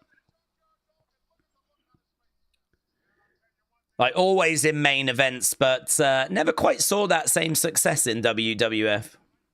They just had too many people, really. I mean, Vince just went out and got the best of all the territories. Think of this, fabulous. Think of this. Harley Race, Junkyard Dog, Bobby the Brain Heenan, Fabulous Moolah, Gorilla Monsoon, Jesse the Body Ventura on commentary. I mean, it is stacked.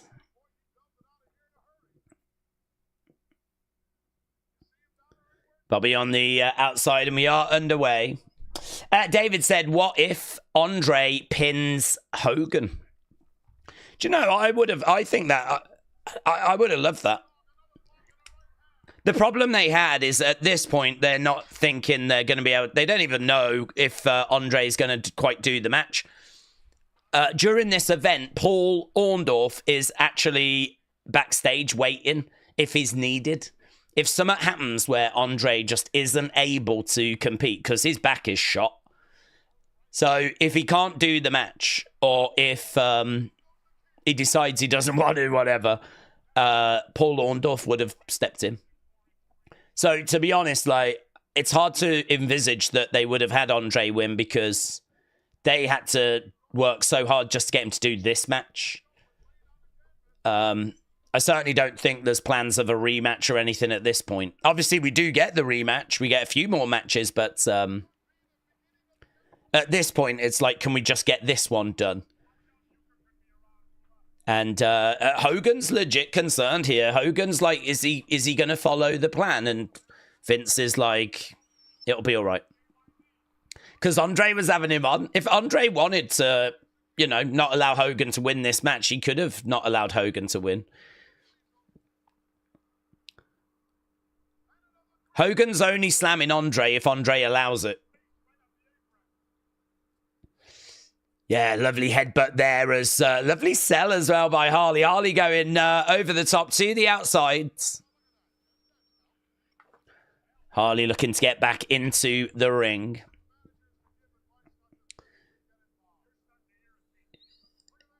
He's grabbing a hold of the tights. He's going to look to slam him in. He picks him up, slams him down. Junkyard Dog in control in the early stages of this one. And again, there's a build to this match. You know, there's a backstory to this. We're not just throwing these two in there. It's not like modern wrestling where you get like a really big kind of video package. They just show you a few things that led to this. And it's basically to do with Junkyard Dog not wanting to acknowledge the king, Harley Race. Harley back in the corner, over the other side. Chucked over the top to the outside.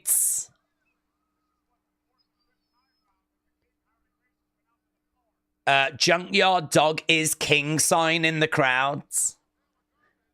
Just saw on the front there, Junkyard Dog is king. That was the worst move.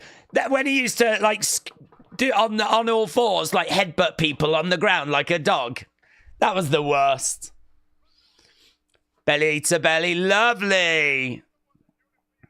1, 2. Gets it. Belly to belly, gets it. Ugh. Ugh. Belly to belly, gets the win. Crowd are booing. Very short match. Very short match. I feel like that might be the weakest match that we've seen so far. So now Junkyard Dog has got to bow to King Harley Race. So they've got a chair. They're going to have the King sitting down on the chair. Perhaps the match was short because they knew they were doing this spot afterwards and they wanted to do this spot after. There's Harley, there's Bobby, there's Fabulous Moolah. Come and bow to the King. Junkyard Dog does a curtsy and there it is. There it is. There is a bow. He grabs the chair. Boom! Listen to that pop by the crowds. I mean, he did bow.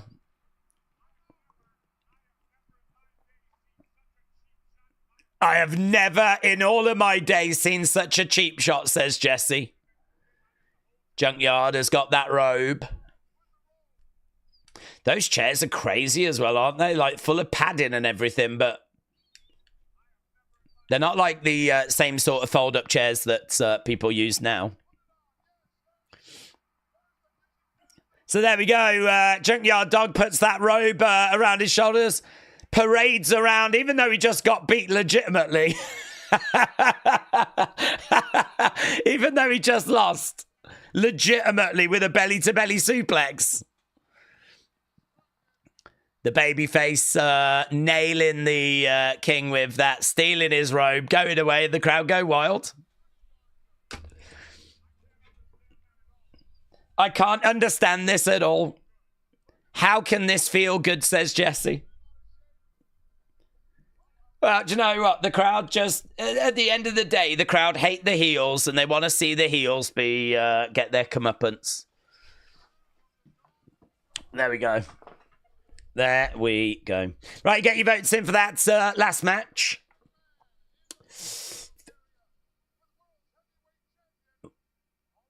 Okay, we're backstage with Hogan. Backstage with Hogan. Here's Vince and Hulkster.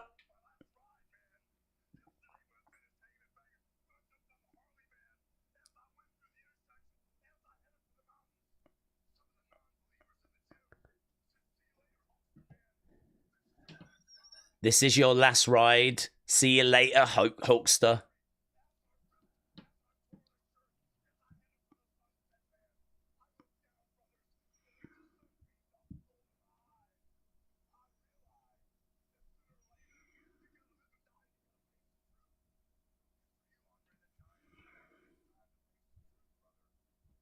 For you, Andre, it's time to face the truth.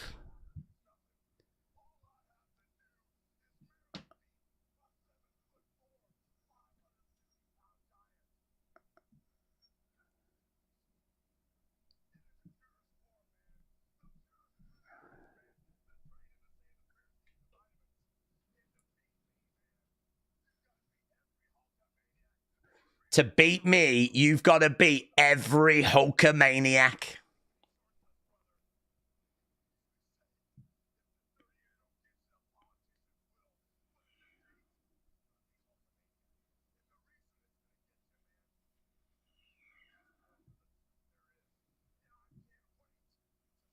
Hulkamaniac.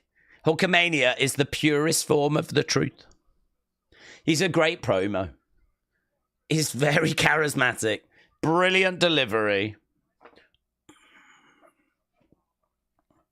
Do you know what I love about his promos? Is that he's talking about like being at the gym and what people were saying to him. And he kind of fleshes out his world in the sense of like, I was riding on a Harley. And he did that a lot. Talking about going to like Muscle Beach or whatever it might be. And he like really, through his promos, painted pictures of what his life was like and what people were saying to him. And he kind of added a lot to his worlds through his promos. And he's talking there about how I've just got to beat a 7'4", 500-pound giant, but you've got to beat every Hulkamaniac. And a really good promo. As much as we Don't like the man these days. Got to say that he was it.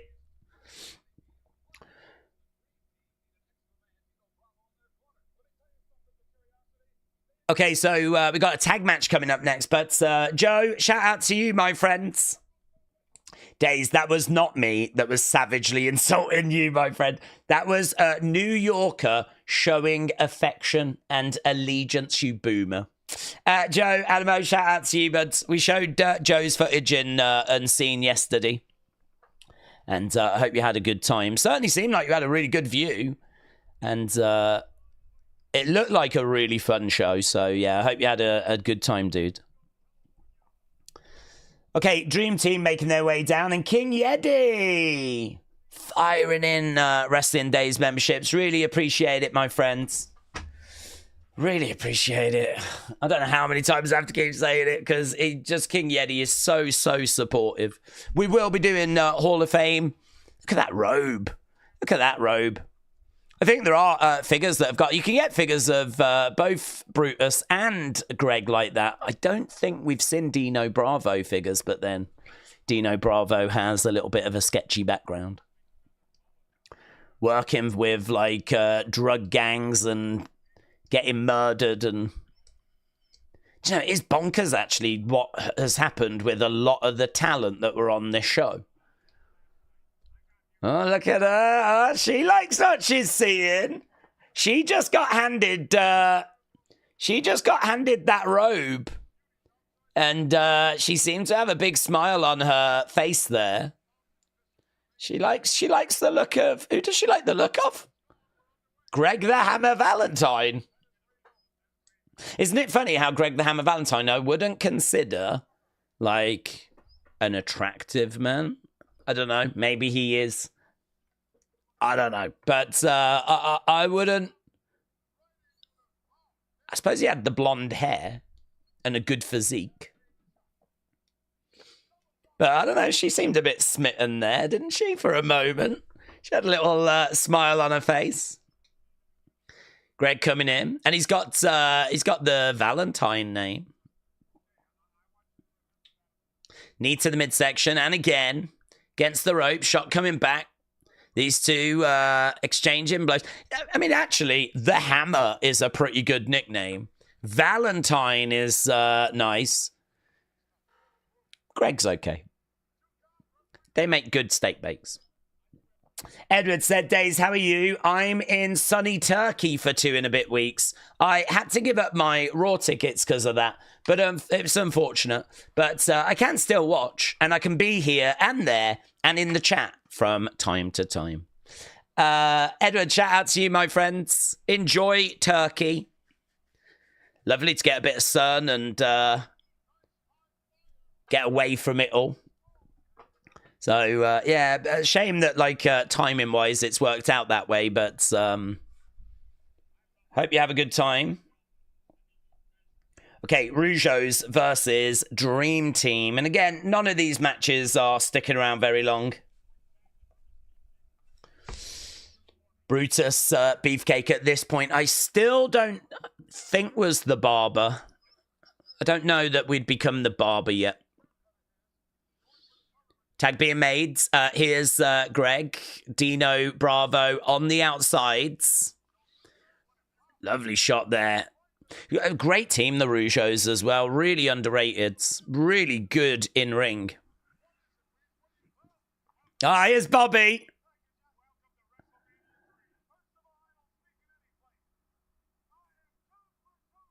I am 2 for 2, says Bobby.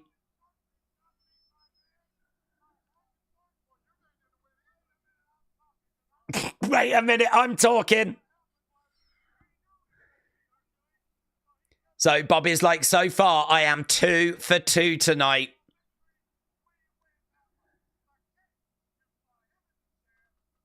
So he's talking about how King Harley's won, and he's talking about how Billy Jack Hayes couldn't beat Hercules.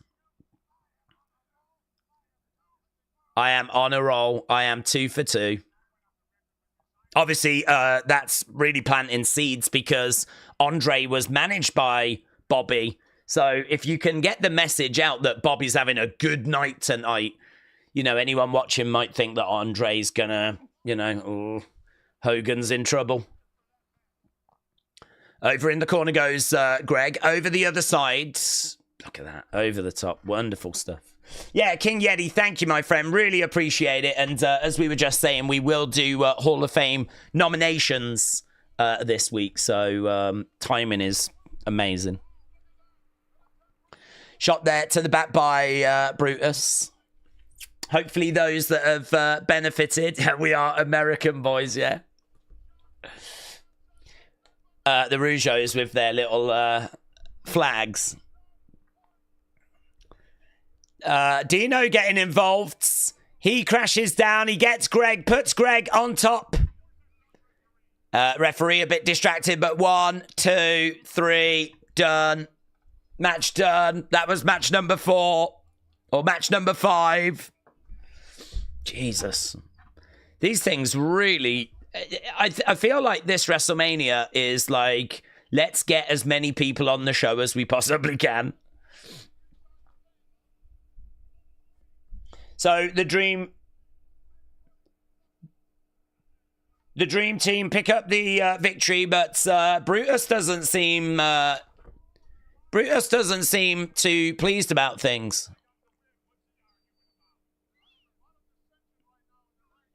Yeah, Greg and Dino jump in on the thing, and look, Greg's like, forget you.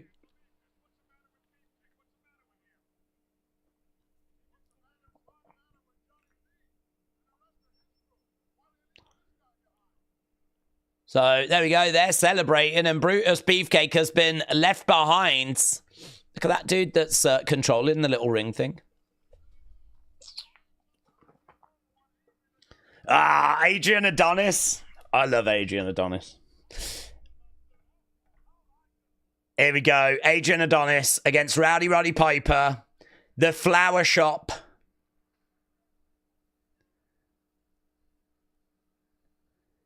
So here, look, we've got Roddy Piper. He was walking away after this. This is his retirement match. But I think Roddy Piper, I think there's backstory to this, is that Roddy Piper had been away for a bit. And Adrian Adonis sort of took over his talk show segment. And turned it into the Flower Shop. Oh, that was a great set, wasn't it? Look at that set. That's Piper's pit, and it's like a flipping castle. Boom. Nails him with that crutch. Shots going back there by Roddy Piper. This is a really forgotten Roddy Piper WrestleMania match. When people talk about Roddy Piper in WWE, there's lots of different matches they'll talk. They never talk about this one. Boom. Squirting him in the eyes.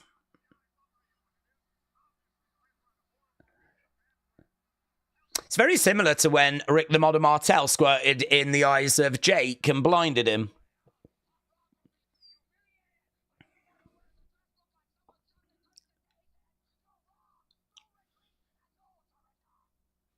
No retreat and no surrender.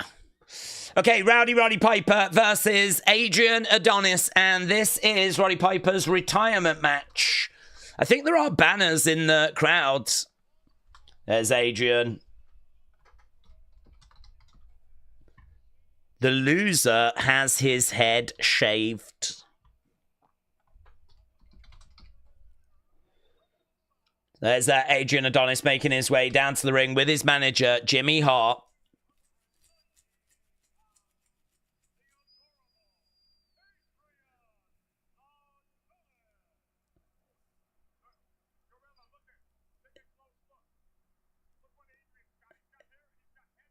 Hedge clippers. And there is a mirror. I'm trying to think if Brutus comes down and gets involved in this. There's a big banner in the crowd, look like a bedsheet banner. I don't know what it says. It says Adonis something. I think they've put it back down. There they are backstage.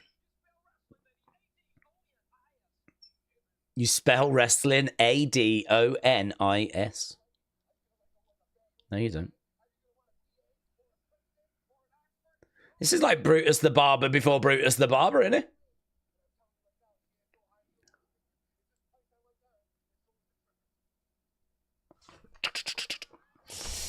Here's Piper. Massive star from this time period, of course. Main event WrestleMania 1, but here he comes. Babyface at this point. Not coming down in one of those rings.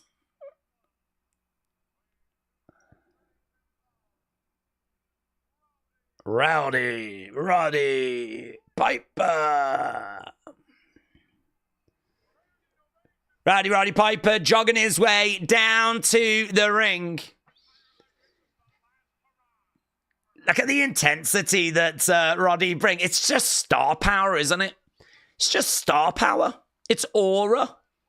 Look at him. Look at the smile on his face. Massive cheer by the crowds. Don't retire, Hot Rod sign. Don't retire. This just hits different to anything that we've seen up until this point. Sign in the crowd says Adonis, but I think there is more to it underneath. I think there is a sign that says we love Adrian Adonis. I think there is a we love Adrian Adonis sign as well. Right there, we've got some clippers and scissors and combs. Someone's losing their hair and we're underway. These two wailing away at each other. Straight out of the gate. Roddy Piper whipping him with the belts. Referee's like, you can't do that.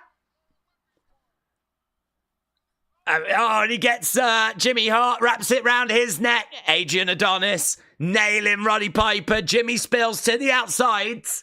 That belt is in the ring. Adrian's going to use it now. Adrian Adonis has got this belt. He's whipping away at Roddy Piper. Piper goes back against the ropes. Boom! Mate, these are going to hurt. He is proper wailing away with him there. They are pulling no punches with this. And again...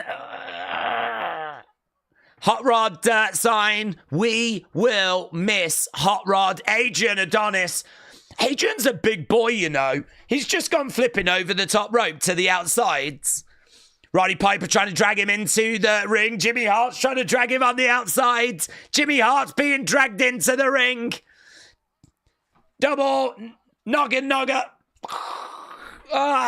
Smashes their heads together. Crowd go crazy. Jimmy Hart going over, gets thrown into Adonis. They both go to the outsides. Crowd are going bananas, mate. Look at Piper. Easily the best thing we've seen on this show so far. Great energy. Jimmy Hart bumping around. Shot coming in there by... Look at the shots. Bang, bang, bang. In the corner, he's got Adrian, hurls him over the other side. Adrian into the corner. He grabs Jimmy Hart. Jimmy Hart thrown at Adrian. Jimmy Hart is bumping like a super trooper. Jimmy Hart's been thrown all around the flipping Silverdome. He grabs a hold of Piper's legs. Jimmy Hart getting a little bit of revenge there. Piper gets tripped over. Adrian Adonis in the corner. Adrian Adonis coming forward. Can he capitalize now? Slowly making his way over. Grabbing Roddy Piper. Roddy Piper. Rake of the eyes. A rake of the chests. Referee just having a word there. That chest has been whipped with that belt as well. In the corner. Big clothesline. More like a lariat, really. But nails Roddy Piper. Piper over against the ropes. Jimmy Hart on the outside. Adrian Adonis in front of him. Oh, lovely little uppercut. Against the ropes goes Piper. Adrian Adonis coming over. Grabbing him. Another shot coming in. Poke at the eye coming back there by Piper. Adrian, elbow, Piper against the ropes. He goes down. To the outside goes Piper. They've actually wrecked the apron into the commentary table. We actually get a timekeeper's table. We actually get a table spot on the outsides. Oh, shot to the midsection by Jimmy Hart as well as Roddy Piper goes down. So this one has really swung. Piper really excited in the early stages, chucking Jimmy Hart around. But since that trip, it's been all Adrian Adonis. Look at Adrian Adonis's gear, man. Another shot coming in there by adorable Adrian Adonis. Down goes Piper. And again, the adorable one is in control. Piper, though, saying, bring it. Is that all you got? Shots coming in by Adrian Adonis. Shot coming back there by Piper. Piper goes down against the ropes. Jimmy Hart. Jimmy Hart. Spraying him in the face. And sleeper hold applied. There we go, middle of the ring. Piper in trouble, but he manages to break out. It's still on. It's still on. They both go down. Jimmy Hart on the outside, jumping.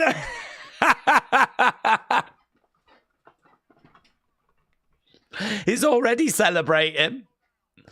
He's already celebrating. Roddy trying to get up to his feet, drives Adrian Adonis back to the corner. Piper, though, trying to break out of this. He's trying to drive Adrian Adonis to the outsides. Jimmy Hart works as hard as both of the actual wrestlers in this match. Look at him. He's jumping around, spinning around on the outsides as this sleeper hold has got Roddy down. Now they're checking on the arm. 1, 2, and is that a mistake by Adrian Adonis? That they think they've won. Referee's going to come over and let them know. Brutus! Brutus! Brutus is trying to revive Roddy! He's trying to revive Roddy! They think they've got it won! Boom! Idiot. Use the... Now there's a sleeper hold applied. This place going bananas! Adrian Adonis down! That sleeper hold, which is really rubbishly applied. 1, 2. One more, and he's done. Adrian Adonis is done. Lots of shenanigans there, but Roddy Piper picks up the victory. And I actually don't know. I wonder if this is where Brutus has this gimmick for the first time. Roddy has got the hair clippers. Well, as they would probably... You probably should use the hedge clippers.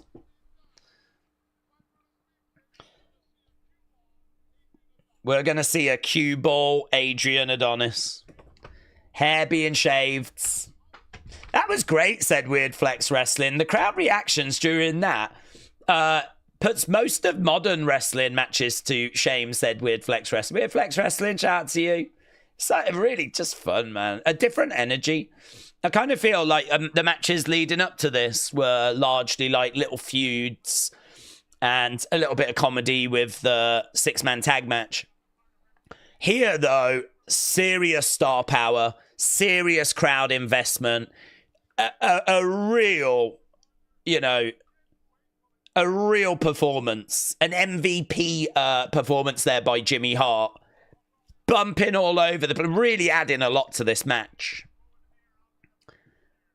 And there we go. The scissors are doing better work. So Roddy against Adonis is what we've got here. The pace this show moves at, though, I mean, nothing can really outstay its welcome because you just don't stay on anything very long. Here's Adrian's reaction. He's going to see himself since that haircut. Punches the mirror. Charges over. Roddy moves out the way. He falls over. Jimmy Hart on the outsides. And there we go. Look, Jimmy Hart puts his jacket over the head of Adrian Adonis.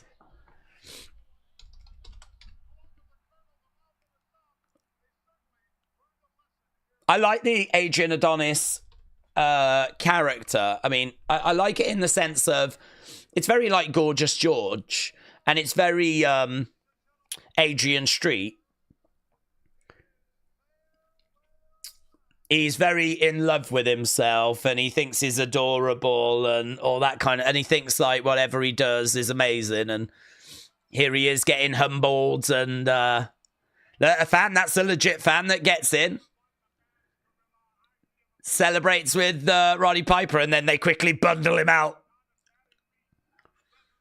So there we go. That was the farewell to Roddy Piper. Handshake there to Roddy. There's Pat Patterson. Roddy jumps on the thing to go back so that he can celebrate with the crowds. He gave the Fink kiss on the head as well. It is kind of crazy, though, to think that if this was meant to be his retirement, that that's how they were going to do it in a really quick kind of match, you know? If that was it for him, he's just had a 6-minute third. Jesse has disappeared. We are back in the commentary area.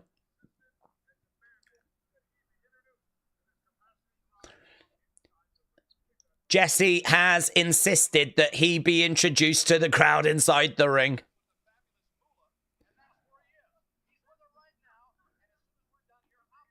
Bob Ueker's worried that he's gone off to be with Moolah.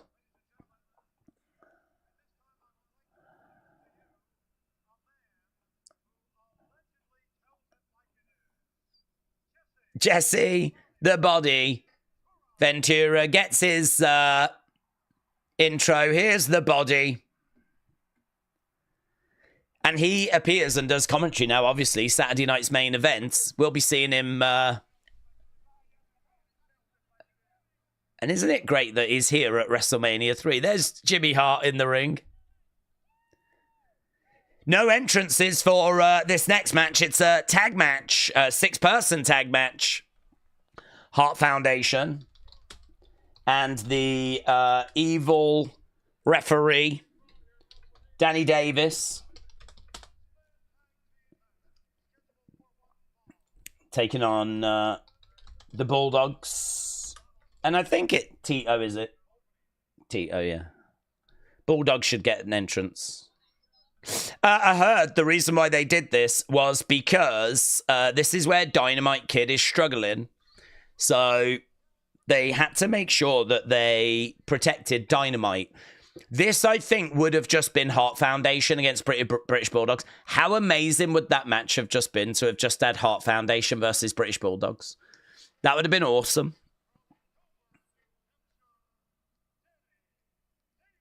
You could easily make this a better show by removing matches, giving the matches more time.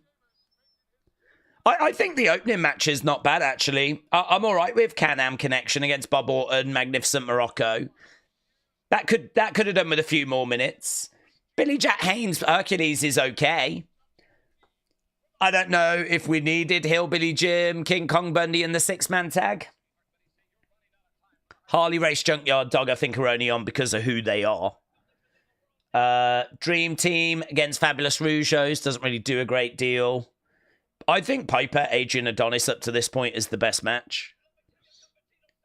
Now we've got this, but yeah, this would have been so much better if it had just been Hart Foundation against British Bulldogs. There's definitely, how many matches we got? We got 12 matches on this card. This is match number 7. So there's 5 matches left after this. You'll be pleased to know that all of these are relatively short, with the exception of Ricky Steamboat against Randy Savage, which is actually the longest match on this show. and Hogan Andre.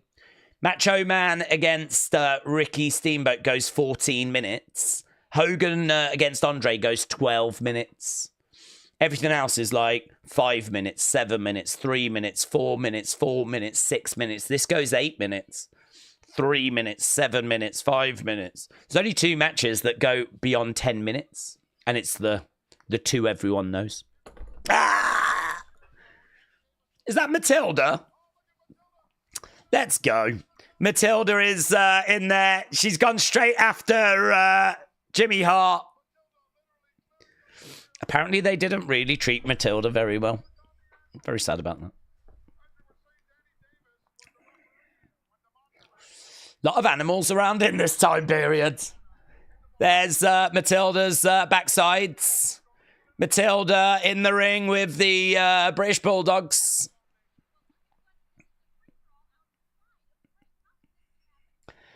Someone stole Matilda, didn't they? Who drove the cart down? There's someone at the back. So you kind of see them like they're driving it. Hard to drive, I would imagine, from like the back as you're coming down. You can't quite see, can you? But I guess you just have to kind of keep it in line. You can sort of see them. So there we go. We've got Heart Foundation and Dangerous Danny Davis taking on Tito Santana and the British Bulldogs. And yeah, Dynamite had a bad back, so apparently that's to really protect Dynamite here. PJ, shout out to you, my friends. Really appreciate the support. And this is way before that infamous match with Bad News Brown, yes. I think that was 6, wasn't it? WrestleMania 6. Where he paints half of himself black. Dan, shout out to you, Dan. Hope you're doing well, my friend. Dan said, why couldn't they use Hillbilly Jim's song? I don't understand this.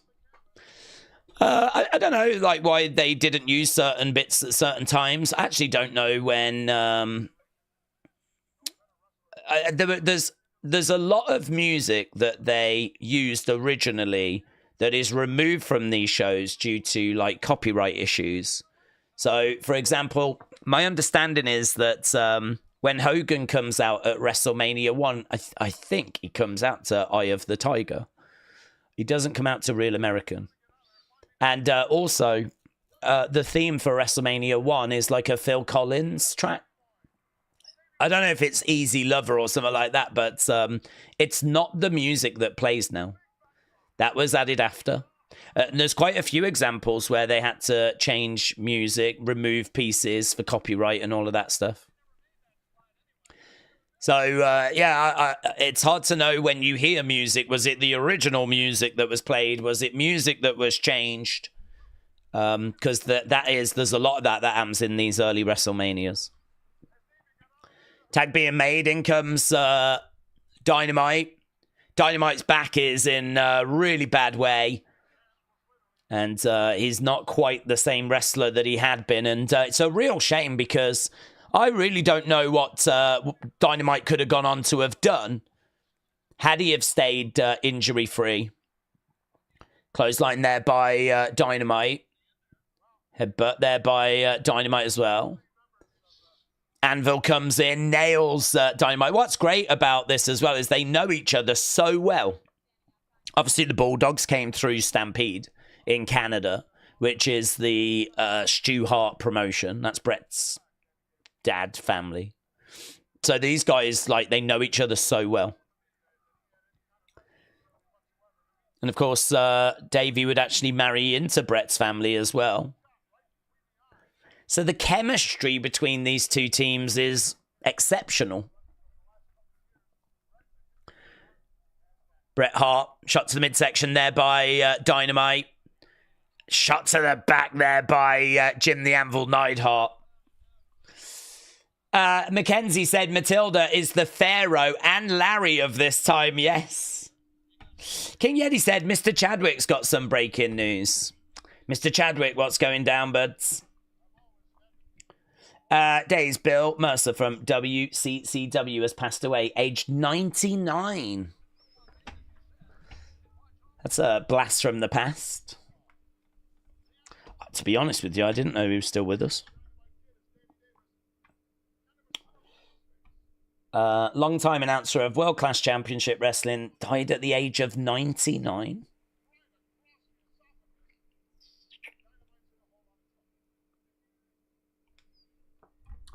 There we go. Talking of old school wrestling, some old school news coming through. Thank you, James. Okay, in comes Bret Hart. Danny Davis was in there. Danny Davis was, of course, a referee that was crooked. That was the issue that Tito had. That's why Tito's in this match, because I think he lost his Intercontinental Championship to Macho Man. And I think that Danny Davis played a big part in that. Here's the anvil. In the ring, shot to the midsection. Let's get match scores coming in for Adrian Adonis and Roddy Piper, because I'm sure this match ain't sticking around long either. But we are getting through them, in all fairness. I mean, there's only 5 matches after this. Edward said, quick question, have you seen the film Con Air? If so, what did you think about it? Yeah, no, I like it. I've seen Con Air, yes. It's a 37, 13. It's a good film. It's one that I've not seen in a long time, but it was like a big blockbuster from the 90s. And, yeah, it's a good film. Nicolas Cage, isn't it? And, don't they take over the plane? I haven't seen it in, like, probably 15, 20 years. But, yeah, no, good film, enjoyable. Tell you what was on TV last night, that Unstoppable, you know, the one about the runaway train. That's, I think, Denzel Washington, is it? That was on TV. I was watching a little bit of that. Here we go, Dynamite making the tag. In comes Tito. Wants to get his hands on Dangerous Danny Davis. And he does. Tito has got Danny Davis against the ropes. He's got him up. Big back body drop. Yeah, I think he had screwed him a little while ago, actually. Against the right crowd. Big pop from the crowds. Crowd have been waiting for Tito to get his hands on Dangerous Danny Davis. To be honest, if we had had the Bulldogs versus the Hart Foundation, there was probably a good chance we would have ended up with Tito against Danny Davis as a singles match. Going for the figure 4, but the anvil is in there. Jin the anvil, breaking that up. Danny Davis is down. Bulldog wants the tag. Tito coming over, making that tag. Davey Boy is in, grabbing Dangerous Danny Davis over against the ropes. Big clothesline. Massive power. Danny Davis down. Certainly feeling the effects of that. Over in the corner. Davis down again. Davis was responsible for Tito losing the IC title. Will, shout out to you, my friends. A. Jobson said Danny Davis was the ref that turned heel to help the Hart Foundation win the titles. Yeah, the Bulldogs got screwed as well, didn't they? So there's quite a bit of heat on Danny Davis. Up in the air. Boom, lovely suplex. Good selling, actually, by Danny Davis. So, Bulldog in control. He's got him up. Power slam. Bah! 1, 2. It's always the anvil coming in, breaking things up, innit?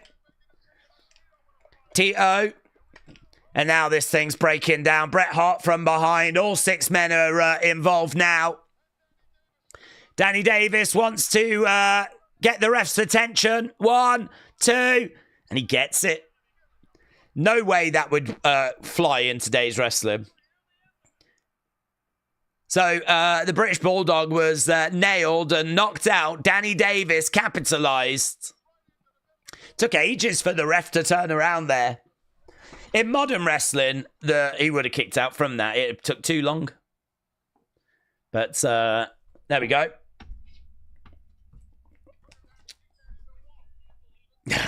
There is something fun about that.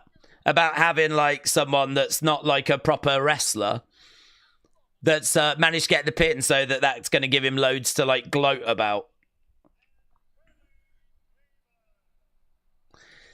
Definitely feels like a step down, though, from the match that we had just had. And actually, do you know, I just saw that you lot voted that Adrian Adonis match as great. So we did actually get a great match on this show. I'm really pleased about that. I really like that match. And I think the Adrian Adonis match, I think it's worthy of a great score. But it is true, a lot of the other stuff, like the Bulldogs and Tito go into the back, and there's a lot of disappointment there. It is like everyone's got like 10 minutes. You got 10 minutes, go out, do what you can. You know, that's how it feels. You've got entrances, and you need to get out there. You need to do your match. You've got 10 minutes. Here we go. Look at Bobby. Look at what he's changed into. He was wearing sparkly black earlier. Crisp white suit. Oof. Look at Andre as well. Look at Andre. He doesn't even look real. He looks very stoic. He's not even looking at the camera. He's like looking off into the distance. It's like a statue, isn't he? It looks like a statue. They could make that into a statue.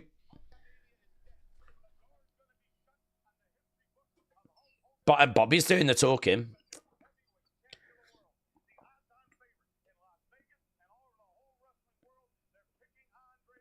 The odds-on favorite everywhere around the world. They're picking Andre the Giant.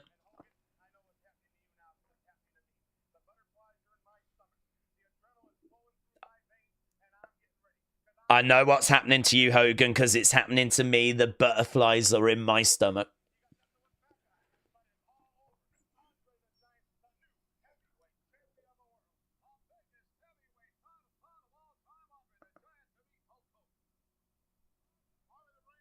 I wonder why they told him to stand like that, but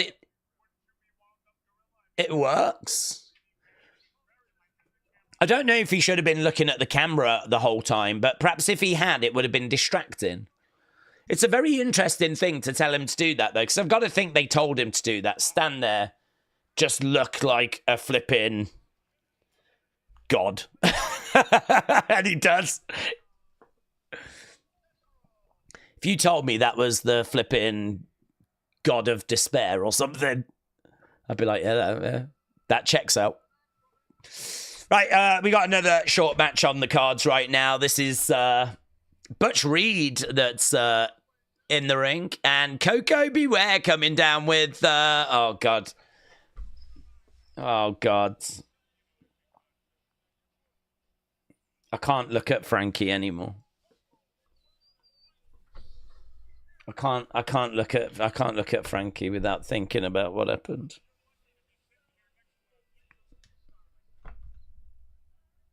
Love you, Frankie.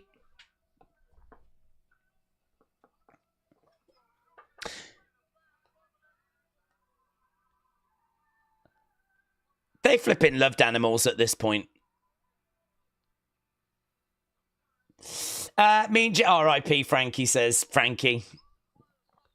Carmen Petrovic has been announced for Bloodsport, says James. That's good. She'll be a good addition to that. Modern Day Meltzer says that Bulldog Matilda will be the first mascot to go into the Hall of Fame, said LB.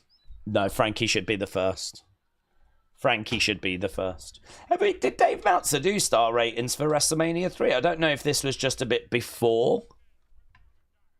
Oh, look, he's gone and got a WrestleMania 3 shirt there. Okay, so this is going to be our next match. Coco Beware against Butch Reeds.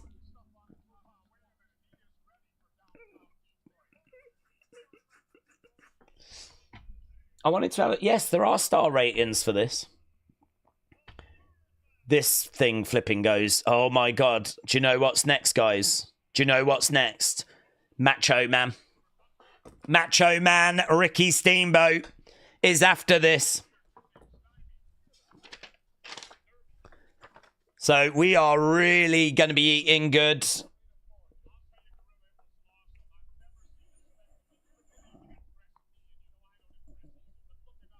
Jesse says, this is such a spectacle. I don't impress easily, but even I was impressed when he was down there. So Coco Beware with Frankie taking on the natural Butch Reed. Shot coming in there by Butch Reed. He goes back to the corner. Big pop for Coco, said Weird Flex.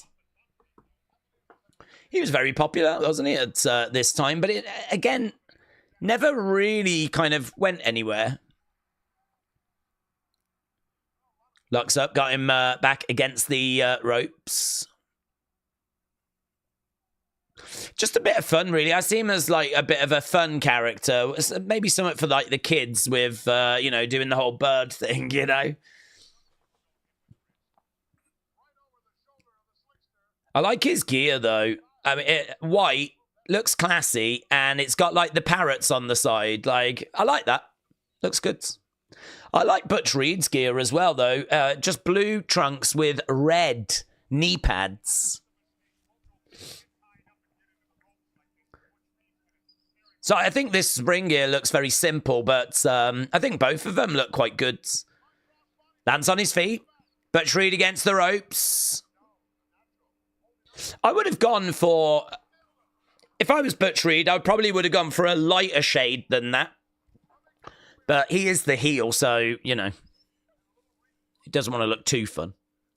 Trying to get in the ring. Coco's there. He gets Butch Reed against the ropes. Nails him in the mid. That was a lovely shot, actually, to the midsection.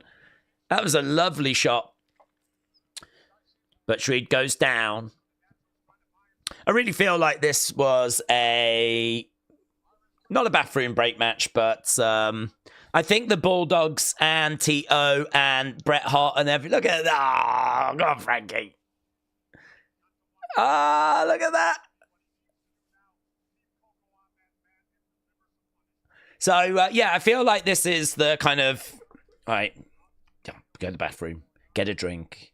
See, is Coco out? There he is. Ah, I love Coco.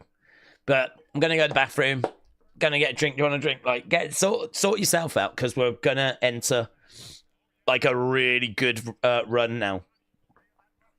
We got Macho Man against Ricky Steamboat. We got Honky Tonk Man against Jake the Snake. Jake the Snake is so over. Then we've got Iron Sheik and Nikolai Volkov against the Killer Bees. Killer Bees are always a fun team. And then it's their main event and we're done. Butch Reed into the corner, looking for a hip toss. Gets it. Coco gets it. Shot coming in there by Coco. He's doing well here in this match, actually, Coco. Couple of jabs coming in. Jumping up, drop kick. Butch Reed goes down. Coming over, looking for the cover. 1, 2. Kick out there by Butch Reed. Steamboat Savage will always be a close second to my actual favourite match, and that is Goldberg Fiend, says LB. I think 1, 2. Kick out by Butch Reed. I think a lot of people would agree Goldberg Fiend, an absolute classic. Shot to the midsection there by Coco. He's getting Butch Reed against the ropes. Nice reversal. Coco over the other side. Duck underneath. And he... roll through. 1, 2, 3. Handful of tights. Handful of tights. One thing I will say is, considering Coco is all about birds... I mean, I think there was a big opportunity there for him to, like, do some big aerial spots. Like, we really could have seen a big cross-body through the air, you know? I'm quite surprised we didn't get anything like that in this match. Tito Santana comes down.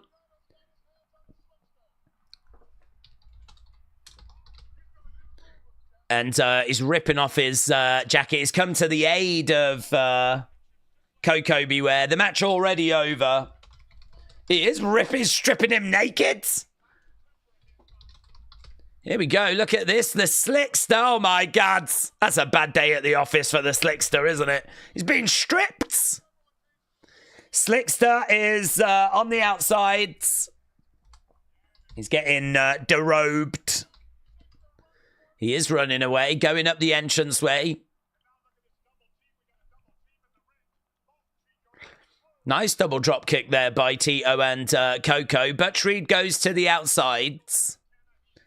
And we'll get some scores in for that last match. But as we said, coming up next, Ricky the Dragon Steamboat is going for the Intercontinental Championship against Randy Macho Man Savage. If you have never seen this match, all I can tell you is that for the longest time it was regarded as the match.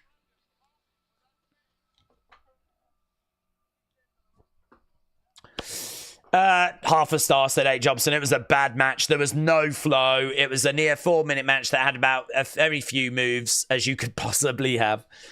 Yeah, there's no carving it up. That is a bathroom break. I sort of feel like it's a bit disrespectful to say that because I really think people like Coco and they love Frankie.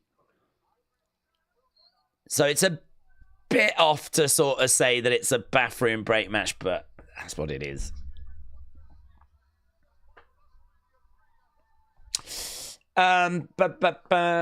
Mike, shout out to you, my friend. Hope you well. The post-match attack was done to make the crowd happy, which again is a common theme on this show, says A. Jobson. Next up is a match that I'm sure most people have heard of. Randy Savage, Ricky Steamboat, says A. Jobson. William said, is there double streams tomorrow? Sadly not, no. I mean, if it was to be shown in America on a TV channel later, I would do another stream. But the problem with Raw at the moment is it airs live everywhere. And so there is no later showing. That means that people are watching it at different times when they get home in America. There is no USA Network broadcast of it.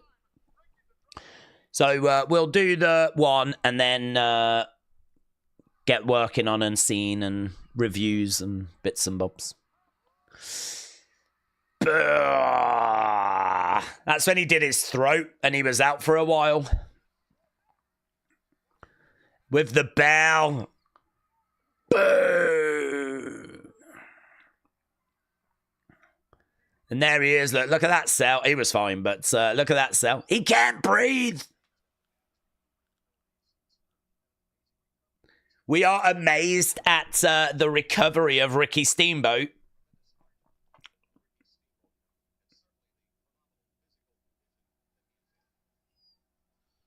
He had great music as well, actually. I'm just not hearing it.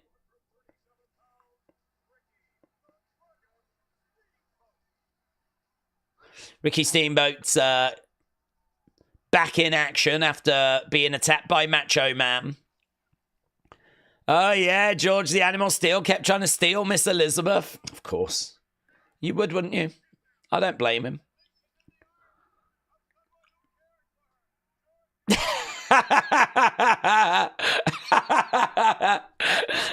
Vince is like, well, at least she's in the arms of someone that cares for her. It doesn't matter that she doesn't want to be. Nah, she's fine. He cares for her, so that makes it acceptable. It doesn't matter that she's being carried off against her will, looking all panicked. At least she's in the arms of someone that cares. Look at that robe. Oh, my God. I've got the figure of this, and it's one of my most treasured possessions.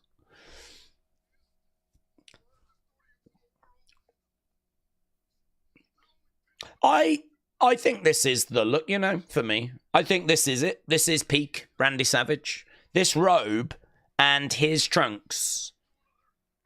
I think this is the pinnacle. History beckons the Macho Man. And you know, doesn't it just? Doesn't it just? History beckons the Macho Man. Here we go. We have watched this before on the channel. Making his way down with the beautiful, the classiest lady that has ever been in W. There is no lady that's classy. I would say there's no lady ever that's been classier than Miss Elizabeth. She's my crush. That woman right there. Everyone's like, oh, did you like Tori Wilson? Did you like Fabulous Moolah? No. Did you like Mae Young? No. I love this woman.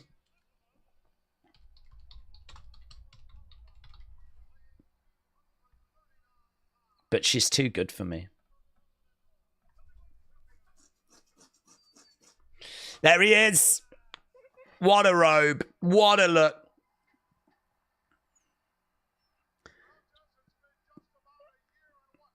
And there is Miss Elizabeth. Wonderful dress, wonderful hair, wonderful belt. Love it all. Facts. ZA jump facts. Do you know what? Honestly, in this day and age, you've got women that are just put everything's on show.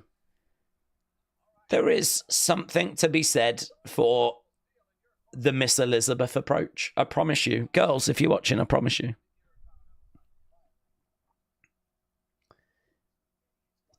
Ah, here's Ricky Steamboat. We have reached our moment.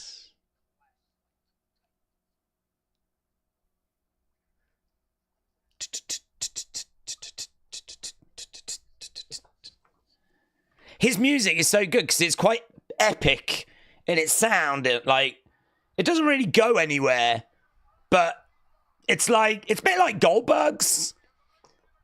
Like, it's big. Dun, dun, dun. Here he is. Here's the dragon.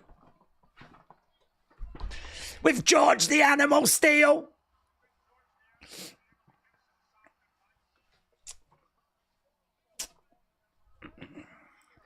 Yeah, man. Red hot babyface.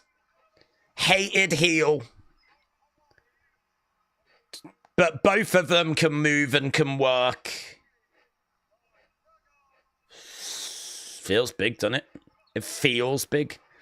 It's got a different vibe as well to anything else we've seen so far. Like, this feels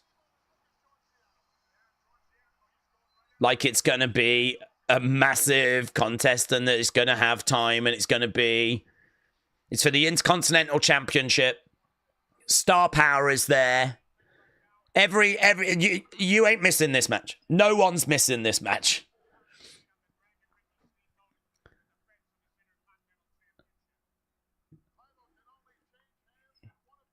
Okay, both are inside the ring. Miss Elizabeth is going to look to step out. She goes over. She takes the shades off, the headband as well. Macho Man in the pink trunks with the stars on the front and the yellow boots, yellow knee pads. He's had so many great looks. He transitioned to like kind of bodysuit things. I think this is peak.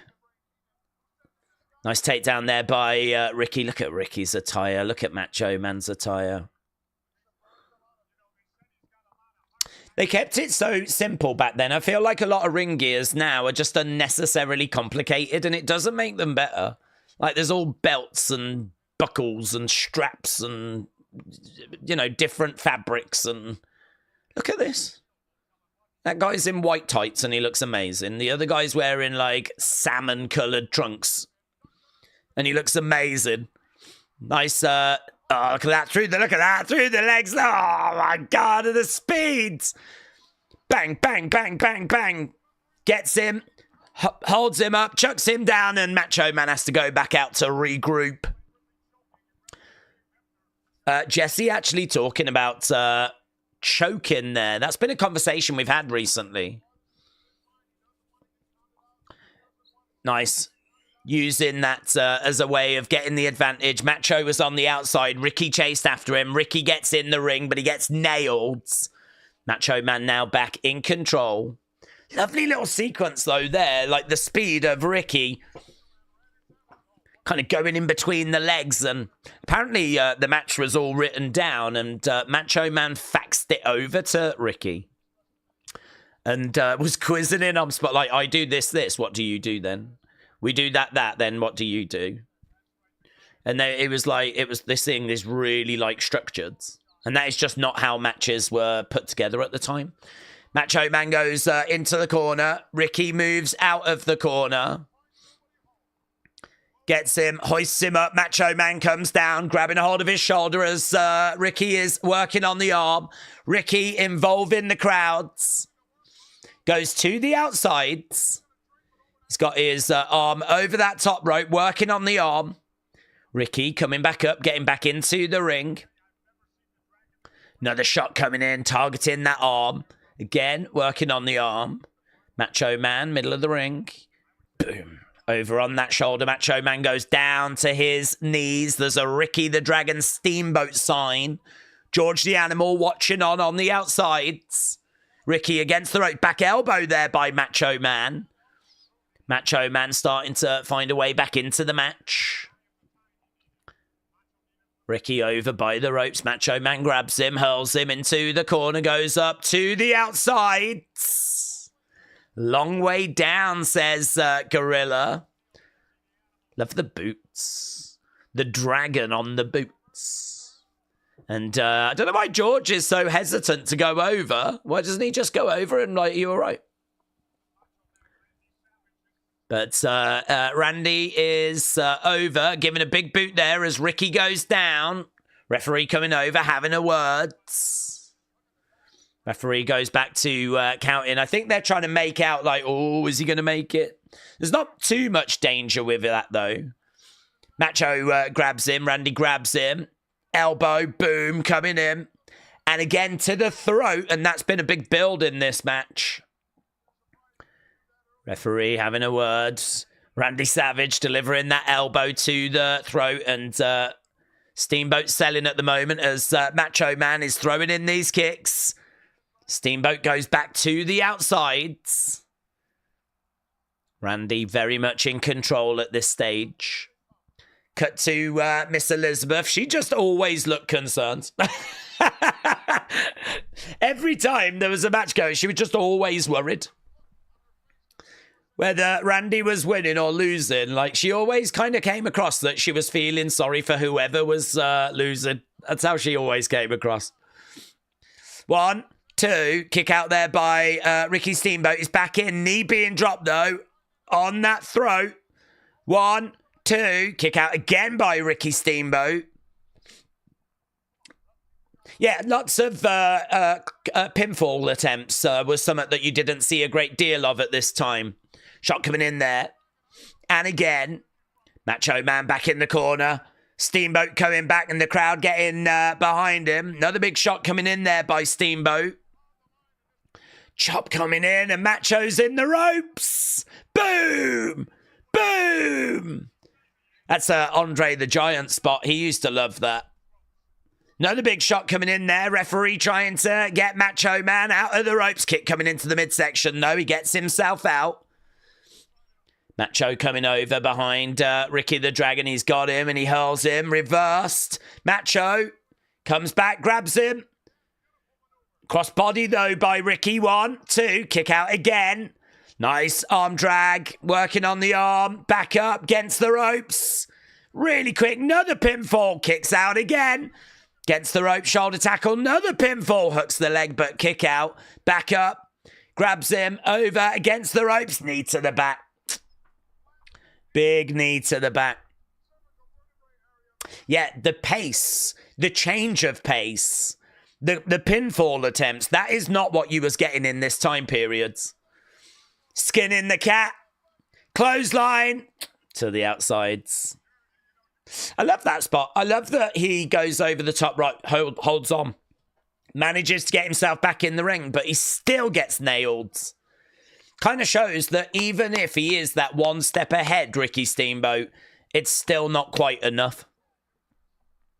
Macho Man going to the outsides.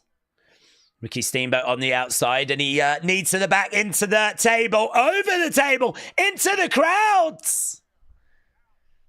Ricky Steamboat goes in the crowds. And that's going to be a problem. That's going to be a big problem. Yeah, George the Animal's trying to desperately get Ricky Steamboat. Jesse is saying this can't be allowed. Look, George the Animal. He should have been counted out already, said Jesse. I've counted to 20. Yeah, look, the referee's having a word there with George. It's like, you can't do that, George. Macho Man, though, throws him straight out the other side. And Ricky goes down.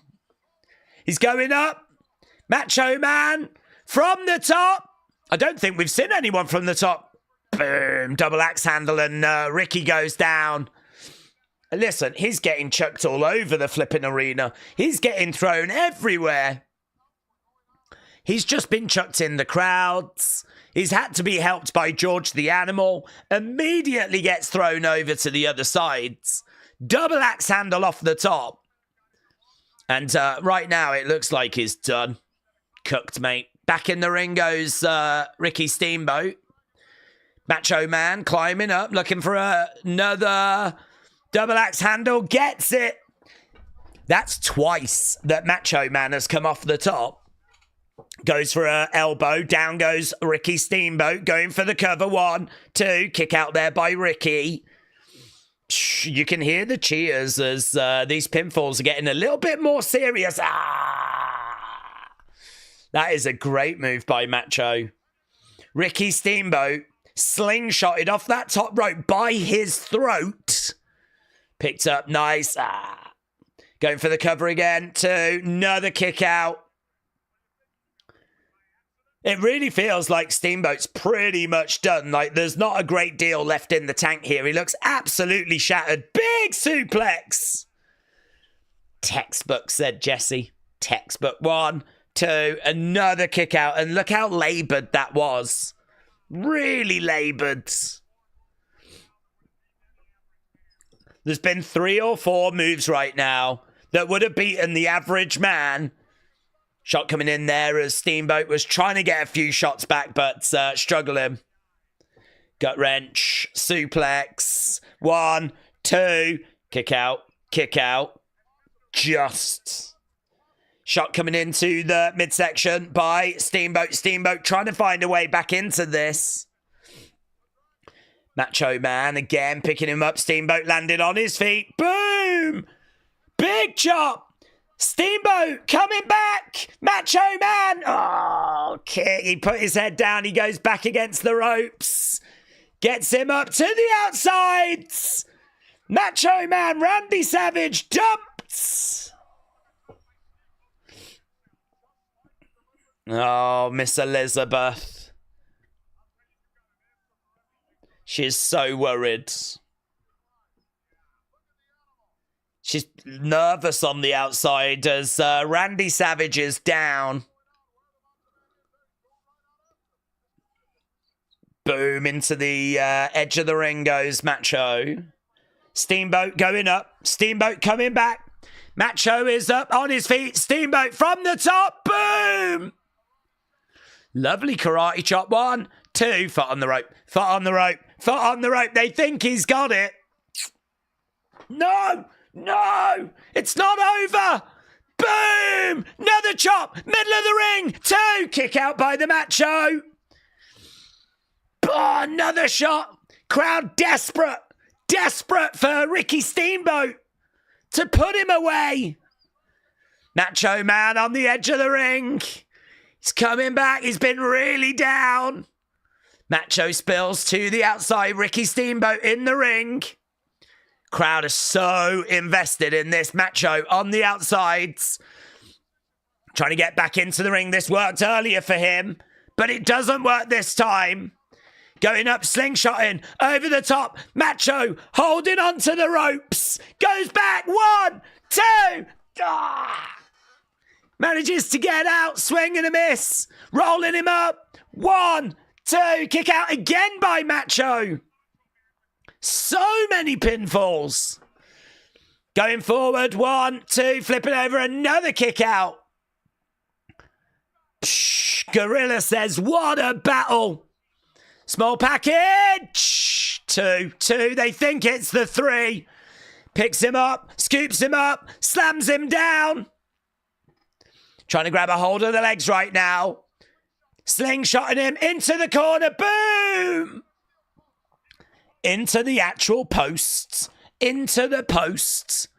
Pin 1, 2, and again manages to get out. Savage lashing out at the ref. Roll up again. 1, 2. 1, 2. Reverse kick out again. Honestly, this place is really invested. Shot coming in there by Steamboat.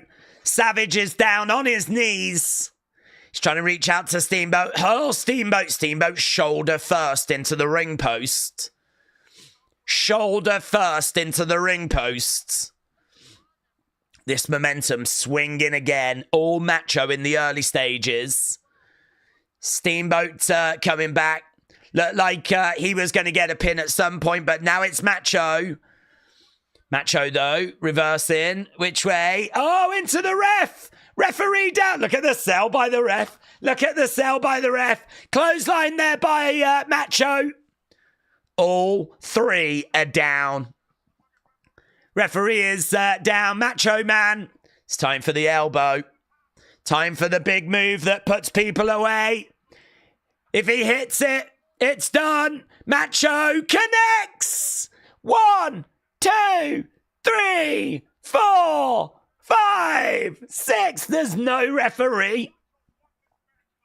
Jesse's like, Macho's won this. Macho has won this. The elbow connected. Referee is still down. Macho's going to the outside. He's grabbing, he's trying to grab a bell again because he nailed him with that bell before. He's going to go up top. He's going to get that bell, drive it into the throat, but George the Animal grabs it. No. George the Animal is trying to stop Macho from using that bell. He failed. He's trying to go back and he pushes him. Ah! So Ricky is still down. Macho can't use that bell now because the referee is back. Scoops him up. Plants him down. 1, small package, 2, 3, and gets it. Steamboat gets it. I think the finish of the match, to be honest with you, could have been stronger. I think the match itself is brilliant, of course, but I think that little kind of small package win. No.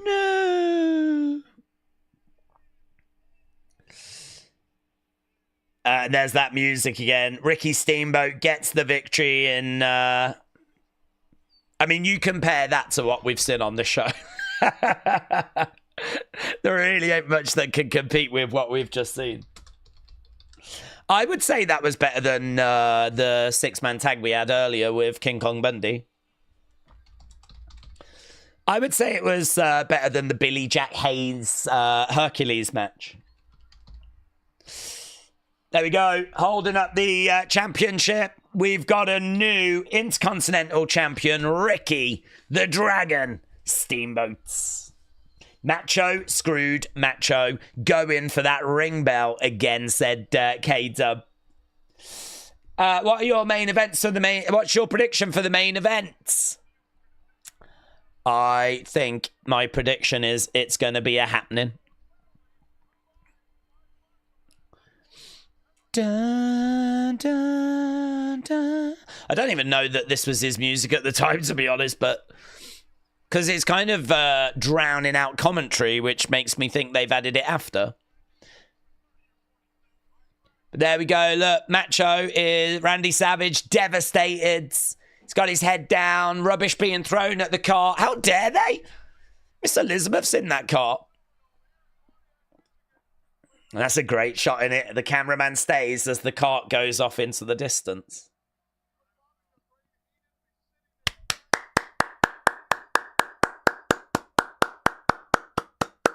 Well done, everyone. Well done, everyone. Do you know what? I mean, if you think about it, they got given, 15 minutes, 20 minutes, something like that. Go out there and, do whatever. And think of what they managed to create within that time. True artistry. Okay, here's Alice Cooper. There's Jake the Snake. The Snake Pit. Boom. Getting absolutely nailed by the Honky Tonk Man.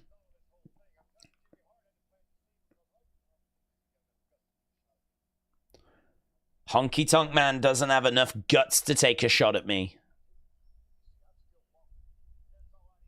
Feel sorry for these two. I've got to try and flip and follow what we just saw.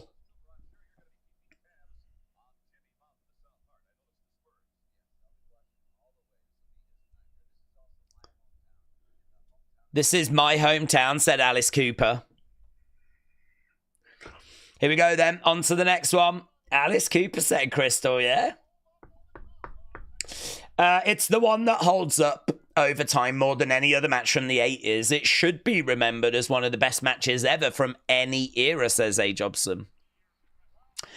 I think it's really difficult if you used to show that to a new fan, because there was so much in there that was new, that was, it happened in other matches. There'd been close pinfalls in other matches, but they really brought together a lot of really great stuff, like the pace of the match, the amount of 2 counts, the amount of pin attempts and kick outs, the ebb and the flow of it, where, he's really down Ricky Steamboat, and then he comes back, but then Macho has another spell, and then you've got the outside. I mean, if you think about everything that's in that match, all the different aspects to it, all the different stages to it, if you was to kind of write that down and script it, there'd be a lot of stuff to remember.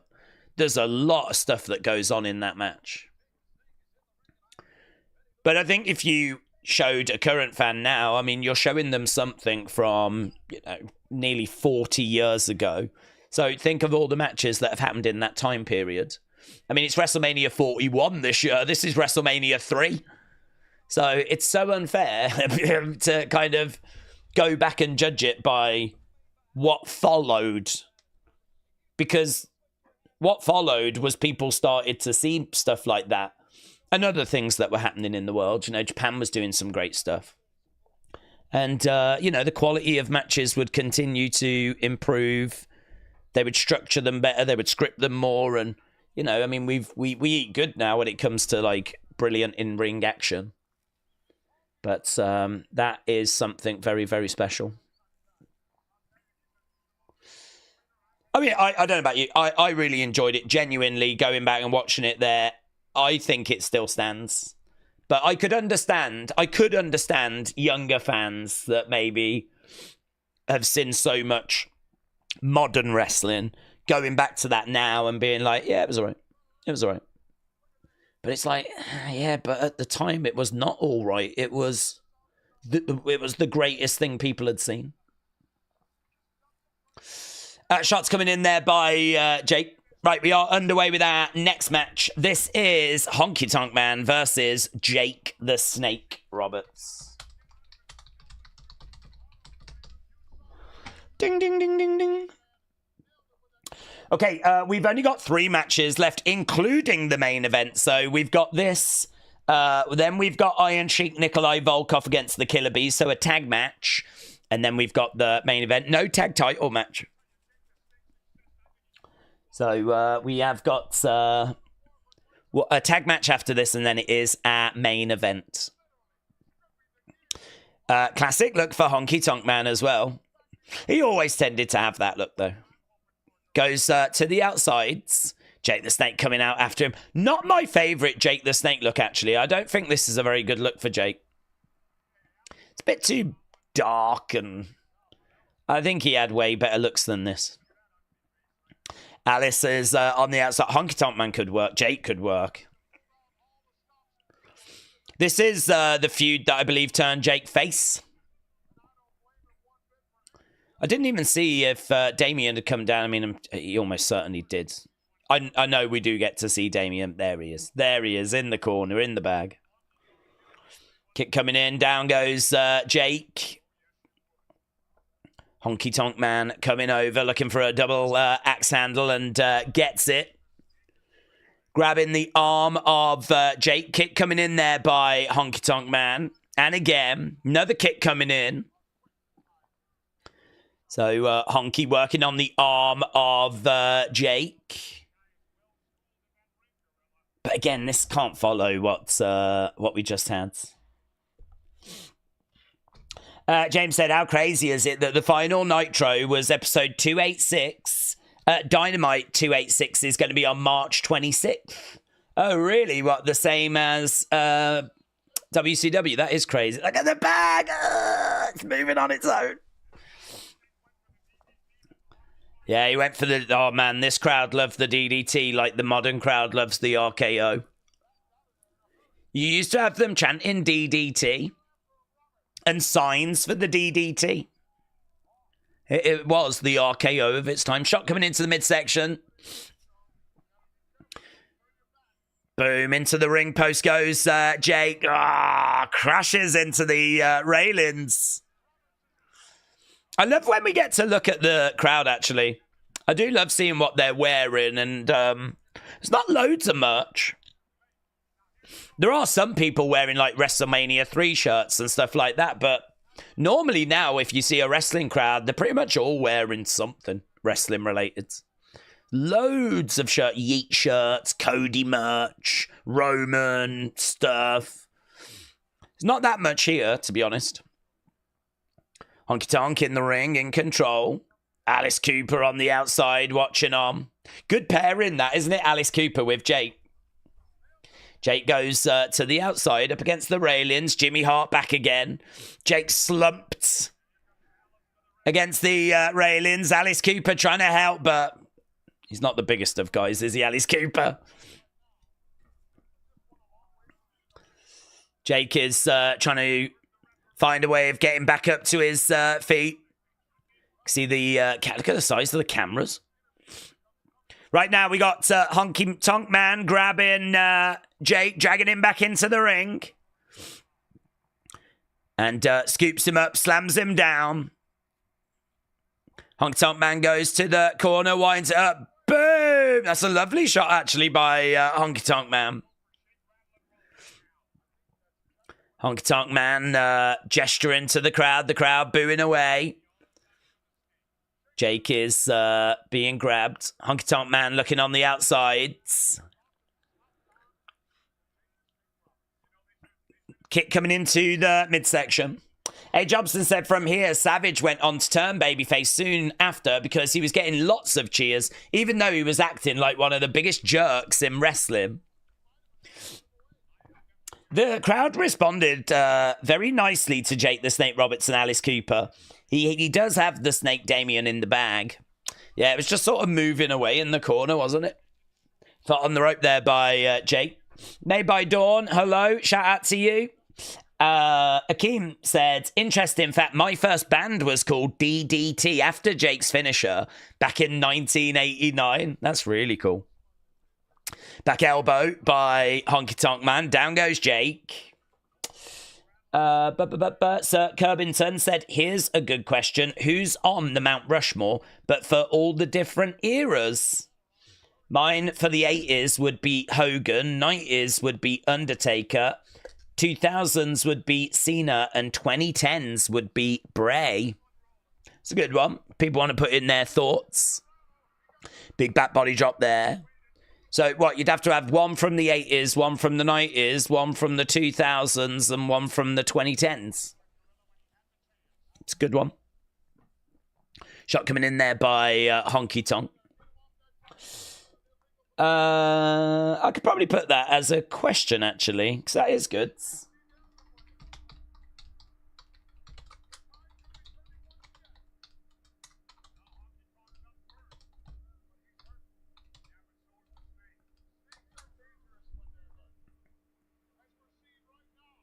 There we go. I've put it as a question. Right, Jake against the ropes, but he's trying to come back. This match doesn't get a great deal of time. None of them really did, apart from that last one. That last one, you know, that last one went nearly 15 minutes. Went nearly 15 minutes. Keep your votes coming in as to what you thought about that last one. I was going to end the poll, but it'd be good to get a few more votes. Honky Tonk Man goes over the top, lands on his back. Jake the Snake looking out to the crowds. Shot coming in there by Jake. Honky Tonk Man goes to the outsides. I think this match is a lot more in line with what a match was like. It's fun. It's got spots. But it ain't hitting the same as what we've just seen. But this is two great workers. This is two great workers. Jake's a great worker. Honky Tonk Man's a great worker. He's looking for that DDT, but Jimmy Hart is trying to prevent it. Roll up there by Honky Tonk Man. No, over 1, 2. He's using the ropes. He gets it. Honky Tonk Man cheats. Honky Tonk Man cheats. We're going to have to end this poll. Major upset. Wow. 50% all time. 50% all time. That's what you lot just rated the Macho Man match. Okay, Jake the Snake. Honky Tonk Man has run away. Jimmy Hart is in there, and Jimmy Hart was legitimately scared of snakes, like, not joking. He actually injures himself for real here. Not badly, but he is so afraid of this snake. He genuinely wants to get away here. That isn't him, like, selling. That is him, like, desperately trying to get away. Oh, my God. Look at that. That looks about as big as I've ever seen. Oh, my God. Look at the size of it.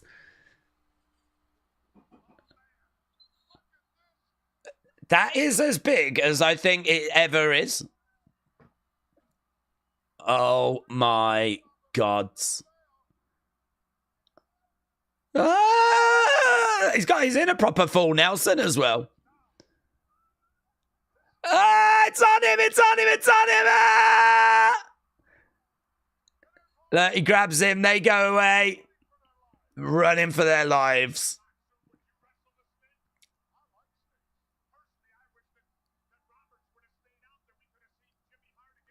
Look, they're just running away. There it is. Damien. I don't actually know what happened to Damien. I think they had lots of, they had like a snake person, Jake said.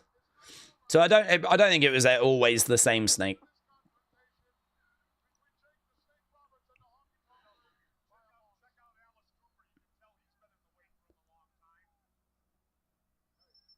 There's, isn't it crazy to think that they're just out in the wild? I actually don't know where you'd find them. I'm guessing you can find them in parts of America, in the wild. You can't find stuff like that in the wild in the UK.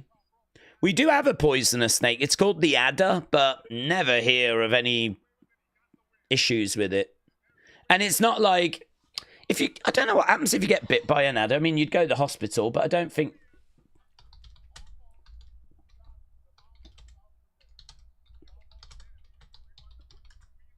What happens if you get bit by an adder? Facts and advice on adder bites. There's about 50 to 100 adder bites in the UK a year.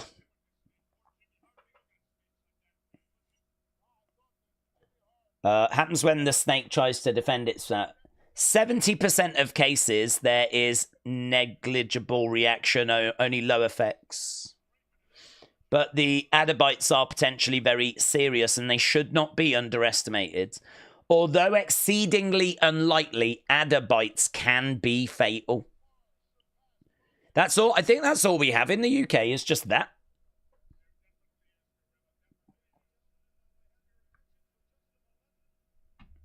Okay. We have a special announcement.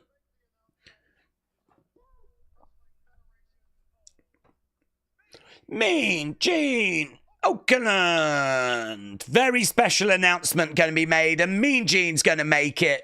Let's go. Great reaction for Mean Gene. The American Joe Rose Spider would delete your ad. Oh, yeah, no doubt. No doubt. We don't really, and I love that for us. I love the fact that we don't have like any like really dangerous snakes and stuff in the wild. What was it called? I was just gonna have a look. A Joe Rose Spider.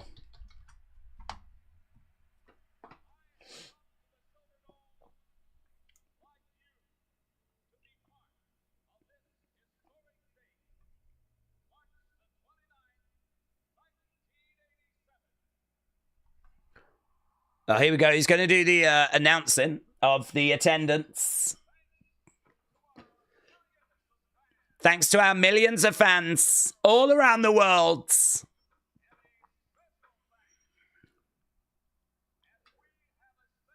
We have established, all of us, a brand new indoor attendance record. 93,173. We have all established a brand new world indoor record of 93,173. Now, Dave Meltzer claims the real number's about 77,000.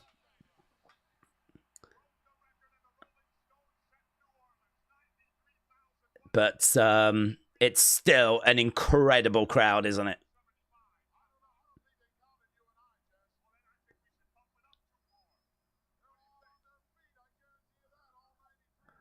They're all on their feet. I guarantee you that. All 93,000. They then cut to the crowd that shows them all sat down.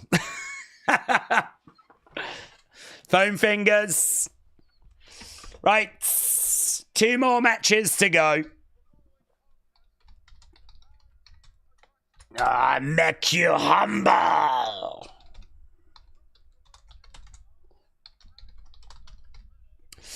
Iron Sheik, former WWE champion, and Nikolai Volkov.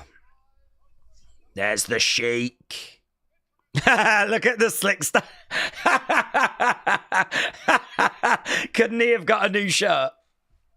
Did he only bring the one shirt? Still showing the effects from having it ripped earlier. Nikolai Volkov and the Iron Sheik. Iran, #1. USA.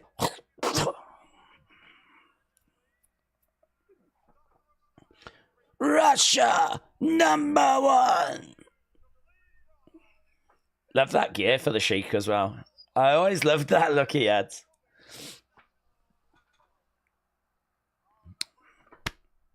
Soviet national anthem.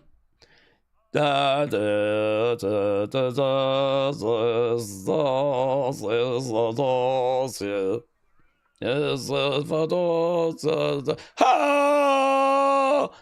Ho! USA! USA! USA! There we go. Ho!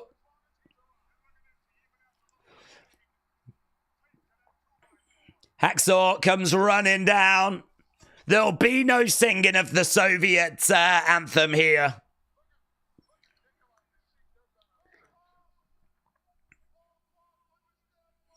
Understand one thing.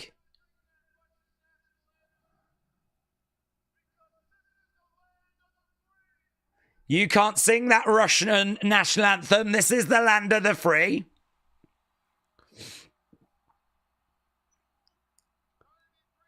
There we go. Oh! Tough guy! So he came running down. Here come the Killer Bees. Here come the Killer Bees. You still love this team. Brian Blair. Jumping Jim Brunzell. Peace. Fun. Fast-paced. They are excitement personified. Love their gear as well. What a great name, the Killer Bees. The Killer Bees. B. Brian Blair. Jumping Jim Brunzell. They never really had the success. Shots coming in there by Sheik and Nikolai. Boom, knee coming into the midsection. Hacksaw is sticking around on the outside of the ring. Only one more match to go after this, kids. Only one more match to go.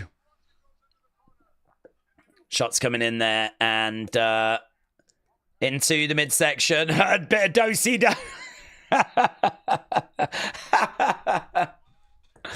Down goes Iron Sheik. Gets back up. Kick coming into the midsection. No. Picked up. Atomic drop.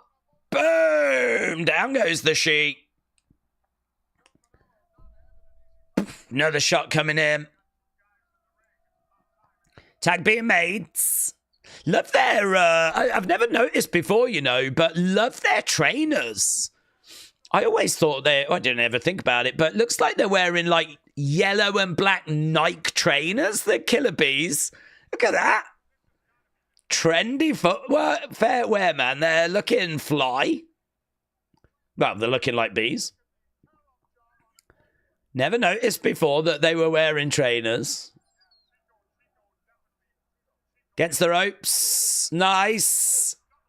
Double hip toss. Iron Sheik goes down. Boom. He purchased the wood from Home Depot, said McDiesel. McDiesel, shout out to you. Appreciate the support, my friends. Working on the arm. PJ said, I got back into wrestling a couple of years ago. I love this era. I find myself drawn to Macho Man. His character is intriguing and his promos, I just love them, said PJ93. Well, you're right, mate. This is honestly my favorite time. I love this era. I probably love it more as we just start to move forward from 3. Like, this is 87, but I would say when we're getting to, like, 89, 90, 91, that kind of time is peak for me. I feel like 85, 86, we're kind of bringing people in. You know, there's a lot of wrestlers that are being brought in from the territories as Vince tries to continue to get the best talent. And so I sort of feel like that's a time of building. There's lots of good feuds and things that are happening, but I think, you know, we was doing Madison Square Garden for WrestleMania 1, and then he tried to do that bonkers go to 3 different locations for WrestleMania 2. But, I mean, look at what he's able to do at 3. They bill it 93,000. It's not, but, I mean, it's still amazing. This is still a spectacle. Even by today's standards, this is incredible. This is 1987. And look how many people are there. Look at how popular wrestling is. Look at, like, how many people have come out for this event. Nice bear hug being applied. So I really feel like things are really coming together now in this period. And I think we can really dig into some good stories here and, you know, in 88, 89. So, I love this time. I think there's some really good stuff going on. The Mega Powers and, you know, the 90, the arrival of The Undertaker, Warrior coming through. I think Warrior he's not on this card. He's not in yet at this point, but he'll be around next year. I think he's at WrestleMania 4. And, you know, again, as we're continuing to add. But yeah, Randy at this point is really well established. And, you know, he's just had a good little Intercontinental title run. He just puts on this banger match. And next year, he would go on to win the championship, of course. WrestleMania 4, win that tournament. So, yeah, you're right. I mean, he is a big, big player at this time. If Hogan isn't the guy, then it would be Macho Man. And I think it's because he was so big with his presentation, his entrance robes, his mannerisms, his promos. Everything is turned up to 11, isn't it? Everything is just so big. And it makes him feel big. To the outside, Iron Sheik and Nikolai Volkov are very much in control at the moment. So, PJ, shout out to you, my friends. Hacksaw still at ringside for this one. I don't think I actually wrote down some of those match scores. Here we go. 15, great. All time. 22. 59. 3. Camel clutch is in. He's got it, but here we go with that 2x4. Nah, I'll wallop him. Boom! Crowd pop. Not sure that the Killer Bees appreciate it because it's a DQ. Hacksaw resulting in a DQ. Hacksaw, Jim Duggan. Do you know there's a brilliant series of figures called WWE Superstars. You get them in Walmart. I flipping love those. They've made some brilliant, brilliant versions of people from this era. But I keep seeing people, I'm like, I don't think we've had a Hacksaw, and I don't think we've had an Iron Sheik.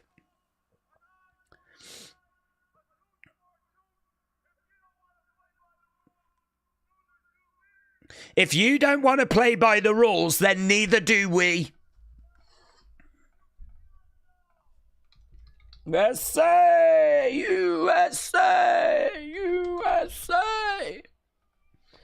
There we go. The USA chants ringing out. If you don't want to play by the rules, then neither do we. Okay, we are done with the undercards. Sign in the crowd says kill. I don't know what that's there for. Kill. Just kill. People in the crowd are really drunk by this point, said Akeem.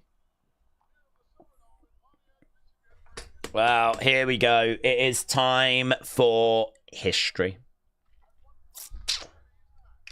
It is time for history.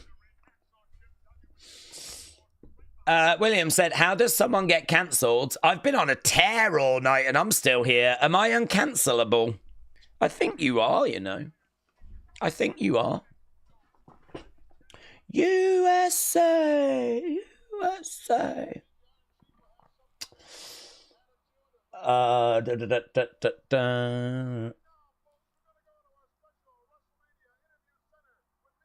We're going to our special WrestleMania interview center. Okay, this was surely recorded earlier because he's still standing the same way he was earlier. Jin, you see me now. Believe me, it won't make me too long. I wish he'd have won. I wish he'd have won. I wish Andre had won this. He should have been the heavyweight champion of the world. Well, he technically did get it at one point, but they were just so invested in Hulkamania. And he was so injured. But I wish that there'd been a way that we'd have done this. Actually, I wish that WrestleMania had started before 85, and I wish Andre had won the title at an earlier WrestleMania, because he would have competed at an earlier WrestleMania. Who knows how many WrestleManias Andre would have headlined if if this thing had started in 75 rather than 85. How many WrestleManias would Bob Backlund have headlined?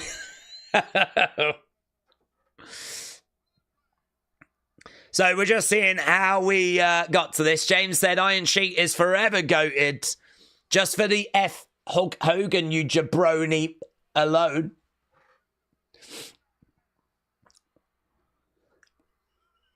So here we're seeing King Kong Bundy and Big John Studs.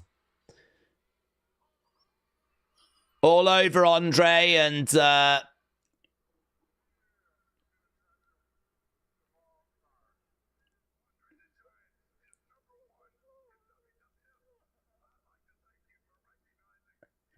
Andre looking at his trophy. I don't think he was really too pleased with his trophy. No, he puts it down and he walks away.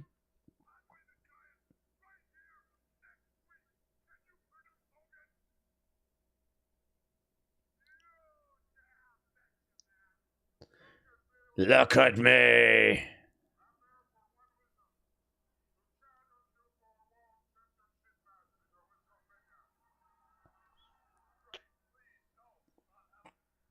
Please, Andre, no. We're friends. He grabs the shirt, rips it off. He rips the chain as well.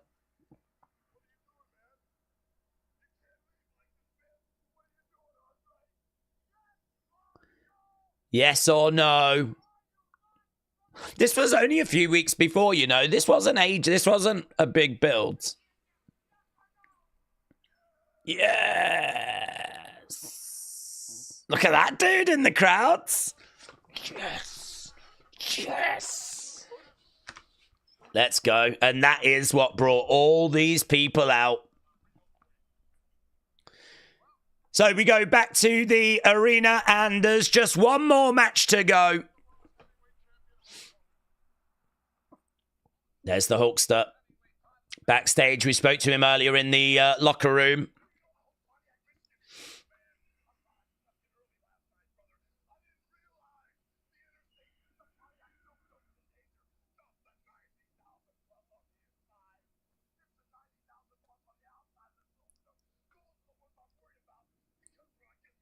He's worried about the 90,000 on the outside.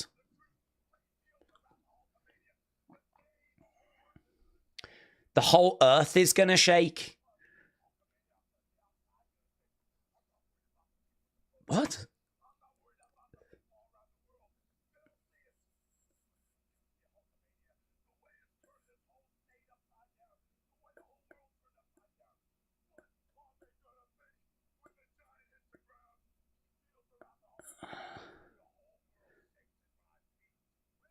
Who's he worried for? What?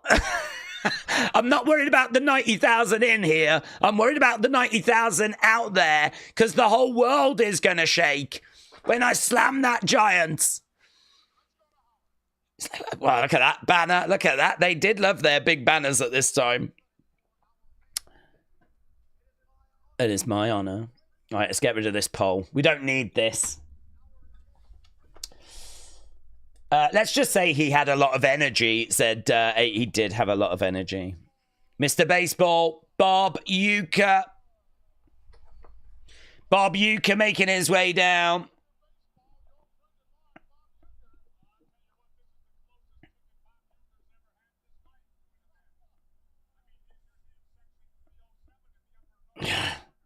This guy's usually in section 307 in the upper corner.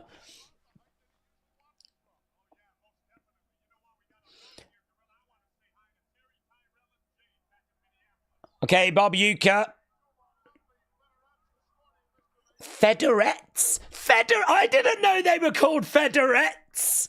Oh my God, that's brilliant. Federettes. The World Wrestling Federation's Federettes. We've a couple of our lovely I've never seen any other Federettes at any other show.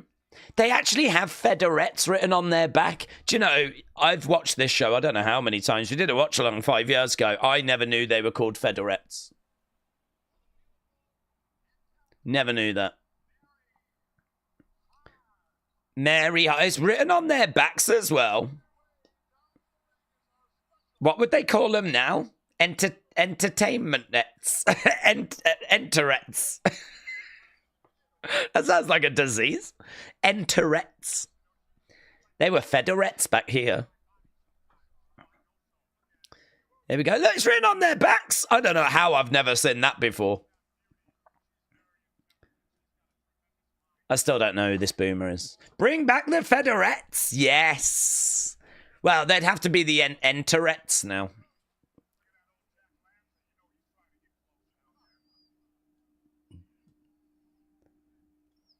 Okay, this boomer's in there.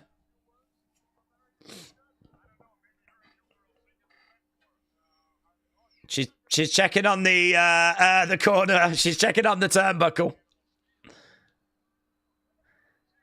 Unbelievable. Look at all these people.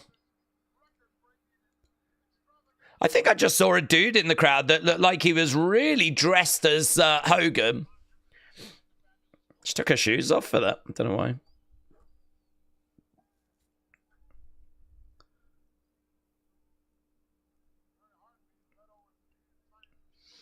So, Mary Hart is... I don't know what she is. Let's have a look. Who are you? Who are you, Mary Hart? She was the timekeeper. Here we go. Here we go. Andre the Giant. Coming down in the cart with Bobby the Brain Heenan.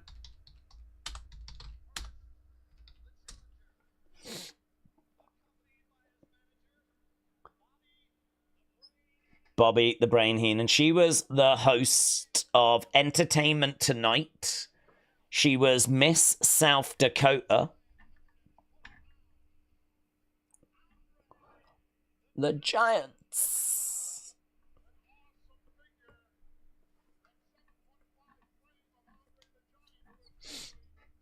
Andre the Giant coming down with Bobby as rubbish is being thrown at them. Look at how much rubbish there is inside that little cart.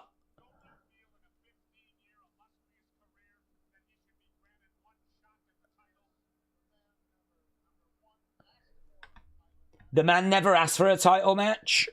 He never wanted a title match.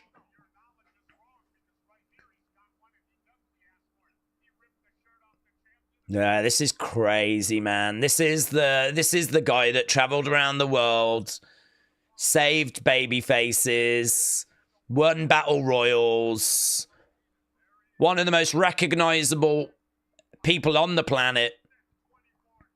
And eventually, 1987, he asks for a WWF title match. And this is that moment. And this is what brings out all of these people. And now his opponent from Venice Beach, California.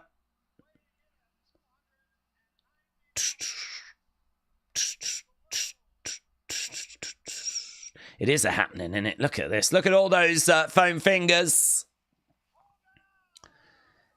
Hulkamania running wild. Comes out with the Hogan 86.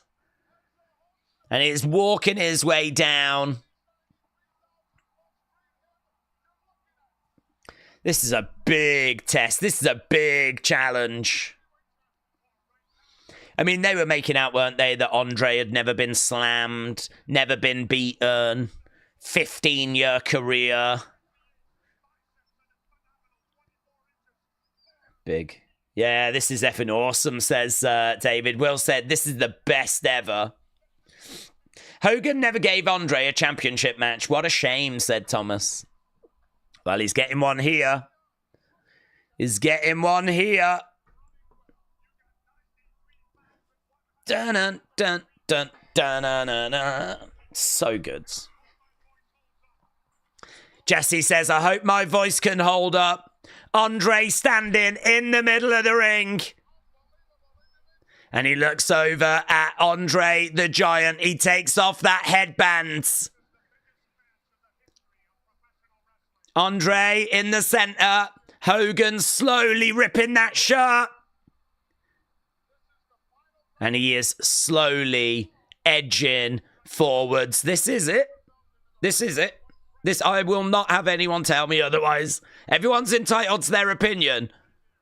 This is the moment that is the most iconic moment in the history of professional wrestling. Hulk Hogan slowly, tentatively edging his way towards one of the biggest stars that professional wrestling has ever seen, so that they can do this absolutely iconic face-to-face in the main event of WrestleMania 3.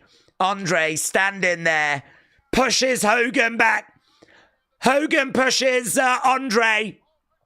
Big right hand, and again, we're underway. Goes for the slam. No! Boom! 1, 2. Oh, and you know, there was controversy there. Yeah, a lot of people thought that was a 3. I do as well. Give him the belt. Give Andre the belt. Give Andre the belt. That was a 3. That was a 3.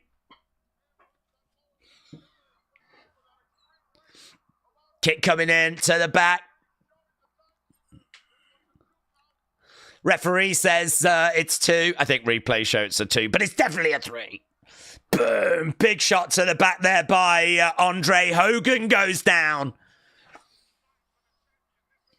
Yeah, look at him. Look at him. That was 3. Look, you can hear Bobby on the outside. That was 3. Shot coming in there by Andre. Hogan goes down. Loud crowd as well. Hogan on his knees, trying to get back up to his feet. Oh, another big shot there by Andre. Bang. Down goes Hogan. Andre coming over, grabbing Hogan. Looking to scoop him up, slam him down, picks him up with ease. Picks him up with it, holds him there as well. Bang. Hogan goes down, Andre slowly up. Get up. Andre in absolute full control in the early stages of this one. Jesse the Body said this is a mismatch. Andre scooping up Hogan again, slamming him down. Smile on the face of Andre. Bobby on the outside and Andre standing and walking right over the Hulkster. Up. Up. Telling him to get up. Hogan trying to get over to the ropes, trying to find a way of getting back to his feet. He's down, crowd really into this. Lots of noise being made. Bobby looking like $1 million on the outsides. Andre's iconic look. Hogan's iconic look. Over against the ropes. Hogan into the corner. And Andre looking over to the referee. Andre coming over, smile on his face. Grabbing Hogan, looking to hurl him over the other side. Hogan goes over the other side. Down on his knees. Andre coming over. Talking to the crowds.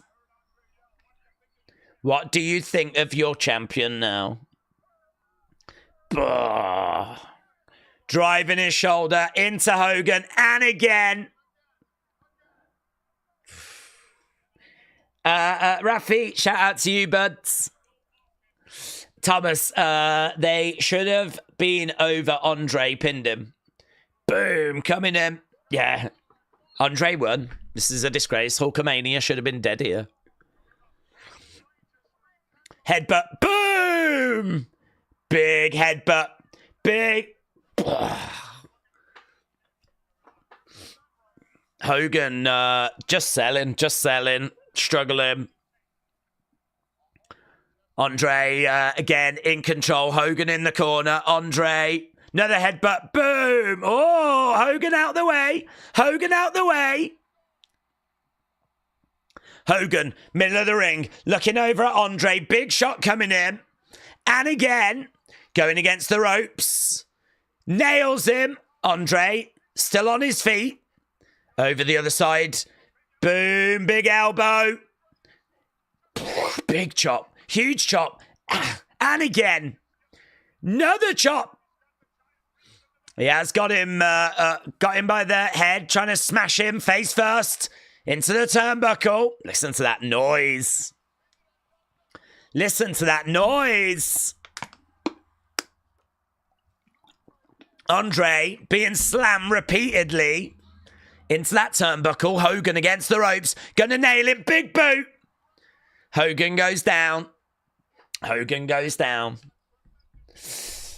There's a Formula One racing channel in the Wrestling Escape Pod server, says Sonny. That was good. I saw the end of that race earlier. It was good. We're all winners tonight, said Akim. I mean, shout out to you. James said the fans won. That's who won. LFG Andre, said Matt Diesel. Bear hug is applied by Andre. Hogan feeling the effects. Gorilla said, I'll be the most surprised guy out of all of this 93,000 if Hogan submits here. Yeah, a bear hug from Andre the Giant. I mean, that can't be fun. Hogan looking out at the fans.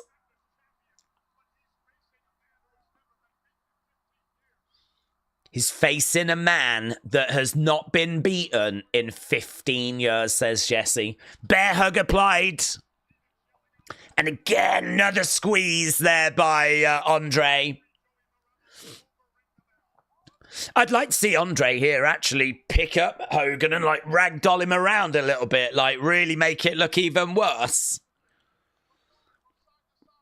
That bear hug is in at the moment. And he's really leaning into Hogan as well.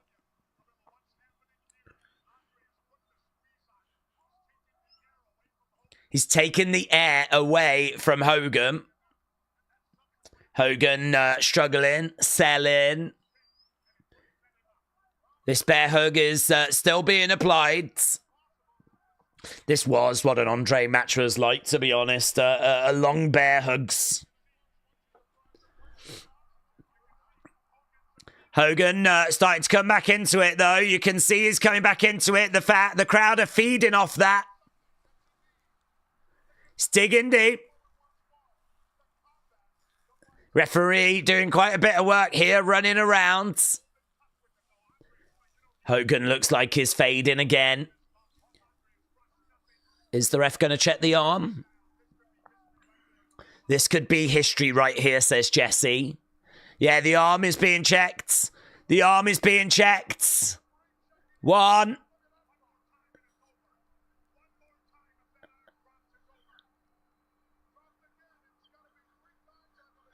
Here we go. Ah. So Jess was under the impression it had already dropped once.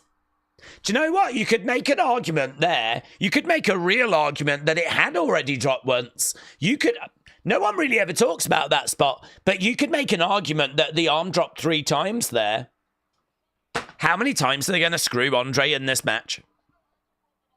How many times are they going to screw Andre in this match? You could really make an argument that that should have been a 3, because he doesn't really hold it all the way up, but he does kind of, it does drop, the arm does drop, and then he does it another couple of times.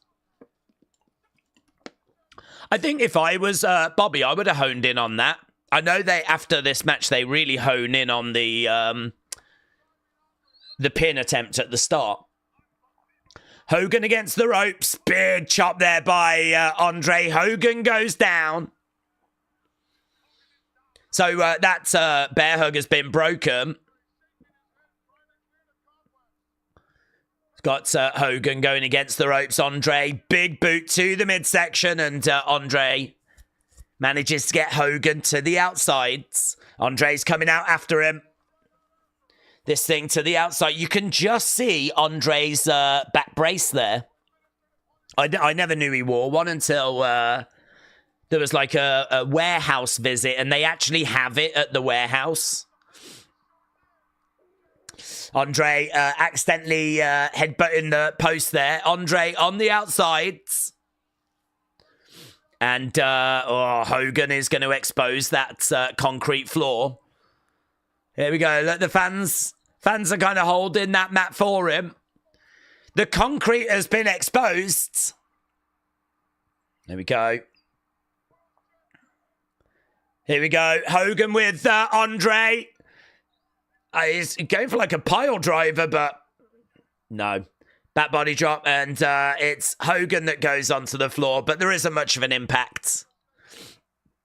He was going for a pile driver, wasn't he? Andre clearing the cobwebs, said A. Jobson.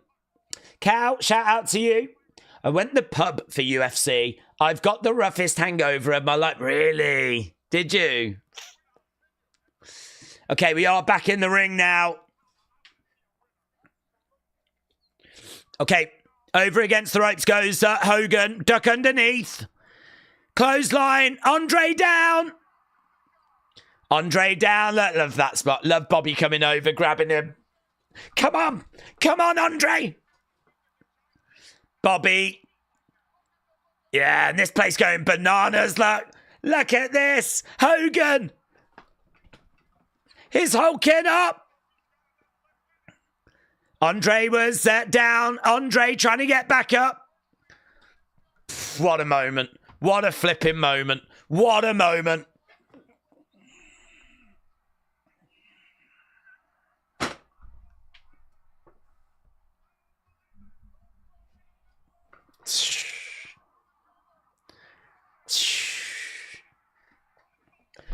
Hogan wins.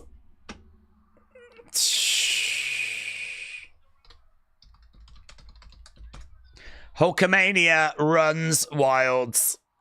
The slam, the leg drop. Hogan gets the victory.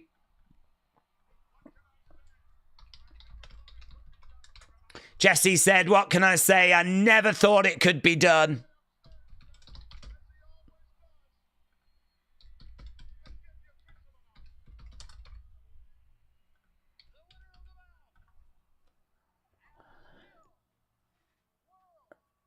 Wrestling Federation champion.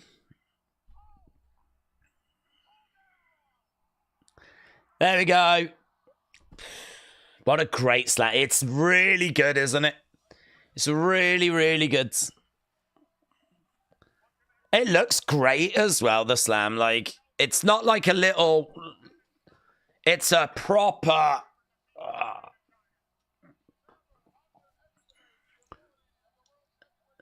Hogan gets the win. And we get the iconic shot of Bobby. I think Bobby's like that, isn't he, on the thing on the way back. Just can't even look up. Andre.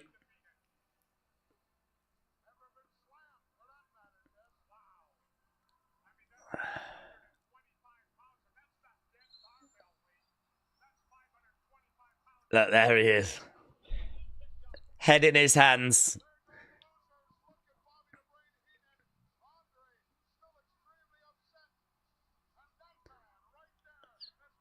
Look at that. Look at that shot. Look at that shot.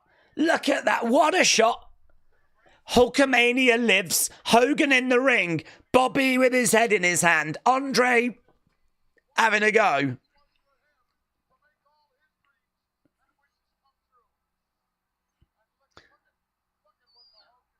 I would have loved to have seen a camera in Gorilla for when Andre and Bobby come to the back. I would have loved to have seen what Vince said to Andre and what the reaction... I mean, I bet it's like all applause, of course.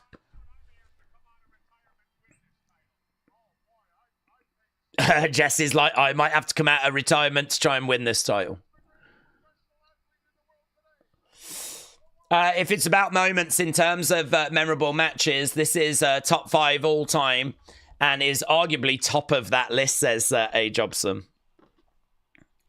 That I think the face-to-face more than the slam, but that's probably because I love Andre and like the anticipation of what's about to happen. I love that.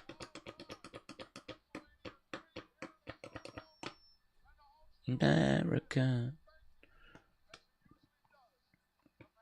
So Hogan is in there posing away. Crowd are very satisfied.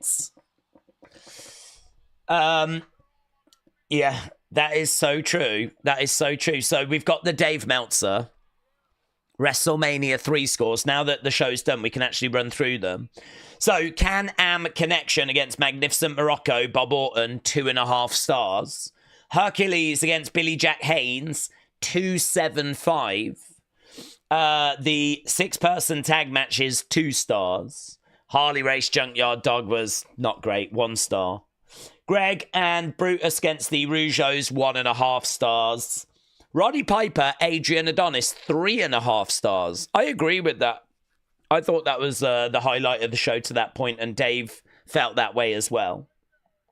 Hart Foundation and Danny Davis against British Bulldogs, Tito Santana, 2.75.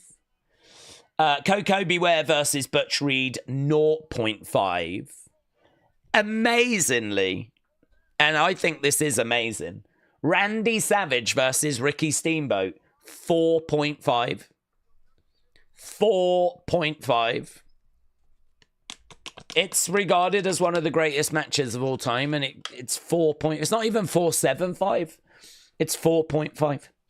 Jake Roberts against Honky Tonk Man, 2.5. Killer Bees against Iron Sheik, Nikolai Volkov, 1.5. Hogan versus Andre, -4 stars. -4 stars. Hey, that's the only one that I think they did that for. The ring actually rises up. Look at that. It's like a cherry picker. That no one else got that treatment.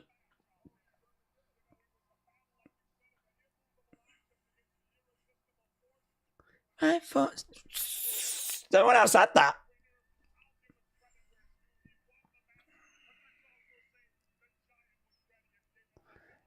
Yeah, look, here's a brief bit of footage of Hogan. This is kind of a little bit of backstage momentarily, but there's the slam again. Look at that. Look at that. Proper.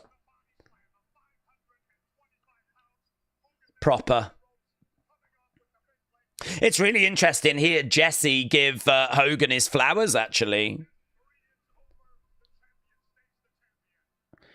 The champion stays the champion. Hogan-Andre match might be the most famous wrestling match of all time. What more is there to say? It's not always about being a technical classic. Amin said, are you ready for Raw tomorrow? I am ready. Wes said, I gave my last girlfriend -4 stars. If that match was in AEW or New Japan, he'd say it was 5, said Cal. Felix said, I missed the stream. I'm peeved. Well, I think it's a really fun show, to be honest with you. I think that, there's a lot of matches. There's a lot of star power. Nothing outstays its welcome. Very little, though, at WrestleMania 3 really stays with you. It's a lot of, hey, here's this guy having this match. Oh, it's over now. That's WrestleMania 3. But, of course, we do get that main event. We get that match with Macho Man. I think that the Adrian Adonis, Roddy Piper match is a bit of a lost classic. I think that match is really entertaining. And, we started with Aretha Franklin. And, there's a lot. I mean, God, imagine if that was, like, literally what had just gone down and we watched it and then, like we were then going to talk about what's next for all of these people. And, it would be really fun, wouldn't it? If that was, like, now. And, like, now we were going to do an unseen on it. And then we was going to do a review video on it. And We need to tune in to see what's next for all of these. And who next for Hogan? I mean, he's just beaten Andre the Giant. Like, who's going to be his next challenger now? You know, who looked good here? What heel's got a big win? I suppose King Harley Race did. Could it be King Harley Race? Could we do King Harley Race against Hogan? Roddy Piper's done as well. You know, so, I mean, like, there's lots that goes down. That's the point I'm making. There's lots of talking points. Lots of stuff that you could do, like, an opinions video on. And they're just showing shots from the show. Weird Flex Wrestling, shout out to you, my friends. K-Dub said a pretty epic Mania with 2 classic matches. The crowd would have been louder for big moments, no matter where the event was, but the crowd wasn't like any I've seen, says A. Jobson. McDiesel, shout out to you. Made by Dawn, shout out to you. Stephen, shout out to you as well. Yeah, get in your scores. Feel free to put in your show scores. What did you think about that? A. Jobson has done the Mount Rushmore thing. Flair for the 80s. Hogan for the 90s. Undertaker for the 2000s. And Roman Reigns for the 2010s. WrestleMania is just 27 days away. I'm getting goosebumps, said Byron. Let's end that question. And let's end the... Wow, I tell you, the voting is crazy. The voting is crazy. So, there we go. WrestleMania 3 has come... Oh, didn't want to do that. WrestleMania 3 has come to a close. And let's end the poll for that. So, Zoom has given it an 8. Larry with a 7. Steven says 7. King Yeti said 7.5. Calvin with a 10. A. Jobson says 5. Roddy, the energy was off the charts. Crowd loved him for that, as they should. Chris gives it an 8. Dro gives it an 8. Catherine says 10. McDiesel said 8.9. Capata with a 10. Travis with a 9. Defcon says 11. Thomas with an 8.5, Defcon with an 11, K-Dub with a 9, Billy with a 9, Blake with a 9, Weird Flex with a 9, Johnny with an 8, Joe with a 9, Guna Gathering said 7.5. What would you have given Andre Hogan? It's an interesting one because I think there's 2 different ways of looking at it. I mean, if you're going to talk about iconic moments and iconic matches, it's top marks. It's 5 out of 5. But I think if you're going to look more at, you know, what they did, then I think it's probably like a 3 out of 5, something like that, right? I really disagree with Dave, a -4. I mean, you've got the slam attempt that goes wrong. You've got the early pin attempt. You've got even the bear hug, which I know he holds on to for too long. Like, the bear hug needed to be... There's a couple of things that annoy me about the match. I wish the bear hug spot is shorter, and I wish that that spot on the outside had looked better. Hogan kind of ends up getting flipped over, but the way he lands, he doesn't really land, like, flat on his back, and it doesn't, like, it doesn't look that bad. And that's kind of a big spot in the match, that bit. So I wish that had looked a little better as well. And we know that Andre is hurt. We know that he has to wear a back brace. We know that he can't, you know, they have to really talk him into this. And so his mobility is just not great. This is not prime Andre. This match is 10 years too late, 5 years too late. But the fact we get it at all is, like, amazing. So I think, you know, if I'm going to be brutally honest from a technical standpoint, I feel like that match is like a 3 or something like that. I really, really disagree with the -4. I don't know what was going on in Dave's world at that point. But I think that, like, we're going to do, I mean, like, you lot have voted and you lot have said it's all time. And I think, to be honest with you, I think it's all time because of the fact that it's Andre, it's Hogan, it's the build, it's the spectacle. No complaints from me. zero complaints with this coming out as an all-time match because I think it's everything that goes with it.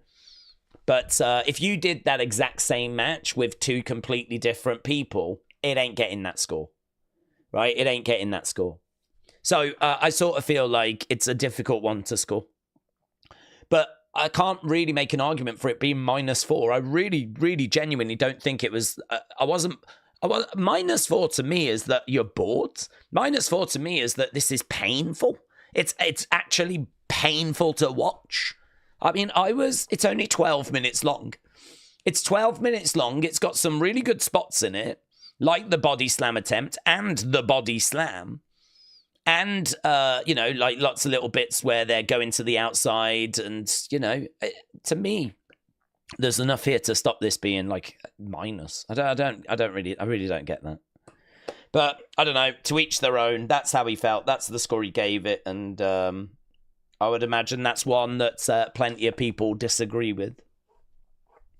But yeah, if it was because of the moment, the spectacle, it's flipping 10 out of 5, isn't it?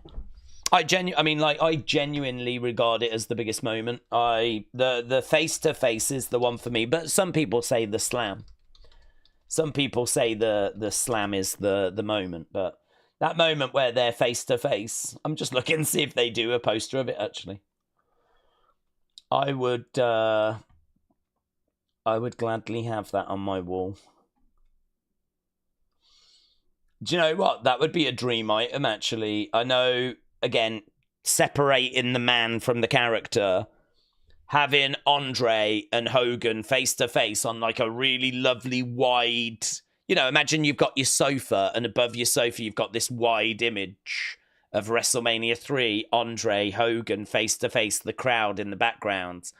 And imagine if somehow they had both signed it. Like, because it got signed before Andre passed in 93. Imagine that as a piece on the wall. Oh my god. What an amazing item that would be. I don't think that item exists, though. I don't know that there is that image that's been signed by both of them. I don't even know if you can get that image, to be honest. As like a post, sure you can. But someone's done an art drawing of it that you can get on eBay for $20. But it's not the same.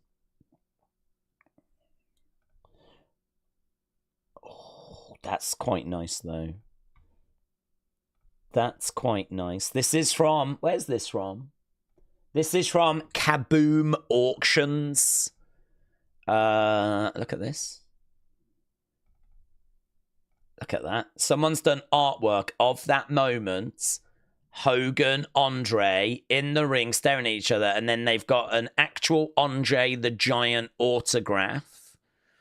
And then they've got a Hulk Hogan. I wonder why Hulk Hogan one's quite small. But that's quite a nice piece, isn't it? I would still want it to be the image rather than artwork. But that's quite a nice piece. But yeah, it's that for me. So yeah, very cool. Very, very cool. Right, I need to run away. I need to get Unseen. I haven't even started Unseen, It's going to be late today.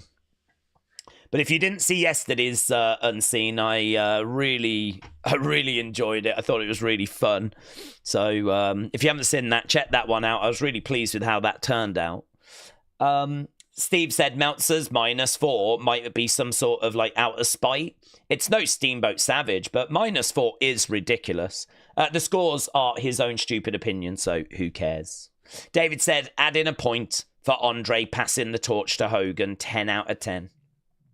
A. Jobson said, Andre seems to be the only wrestler in the world that Hogan has so much respect for. He must have been really special. Well, he was special in the sense of Hogan was legitimately worried going into this. When he's coming out, until the match begins, until Andre allows Hogan, and get it right, allows Hogan to kick out of that failed body slam. He doesn't know if Andre's going to allow him to win the match or not, because he knows what Vince wants. But Andre had been kind of making noises of like, we'll see. We'll see how it goes. And Hogan actually spoke to Vince, and he was like, I'm really worried that Andre's not going to do the deal. And Vince laughs and is like, it'll be fine.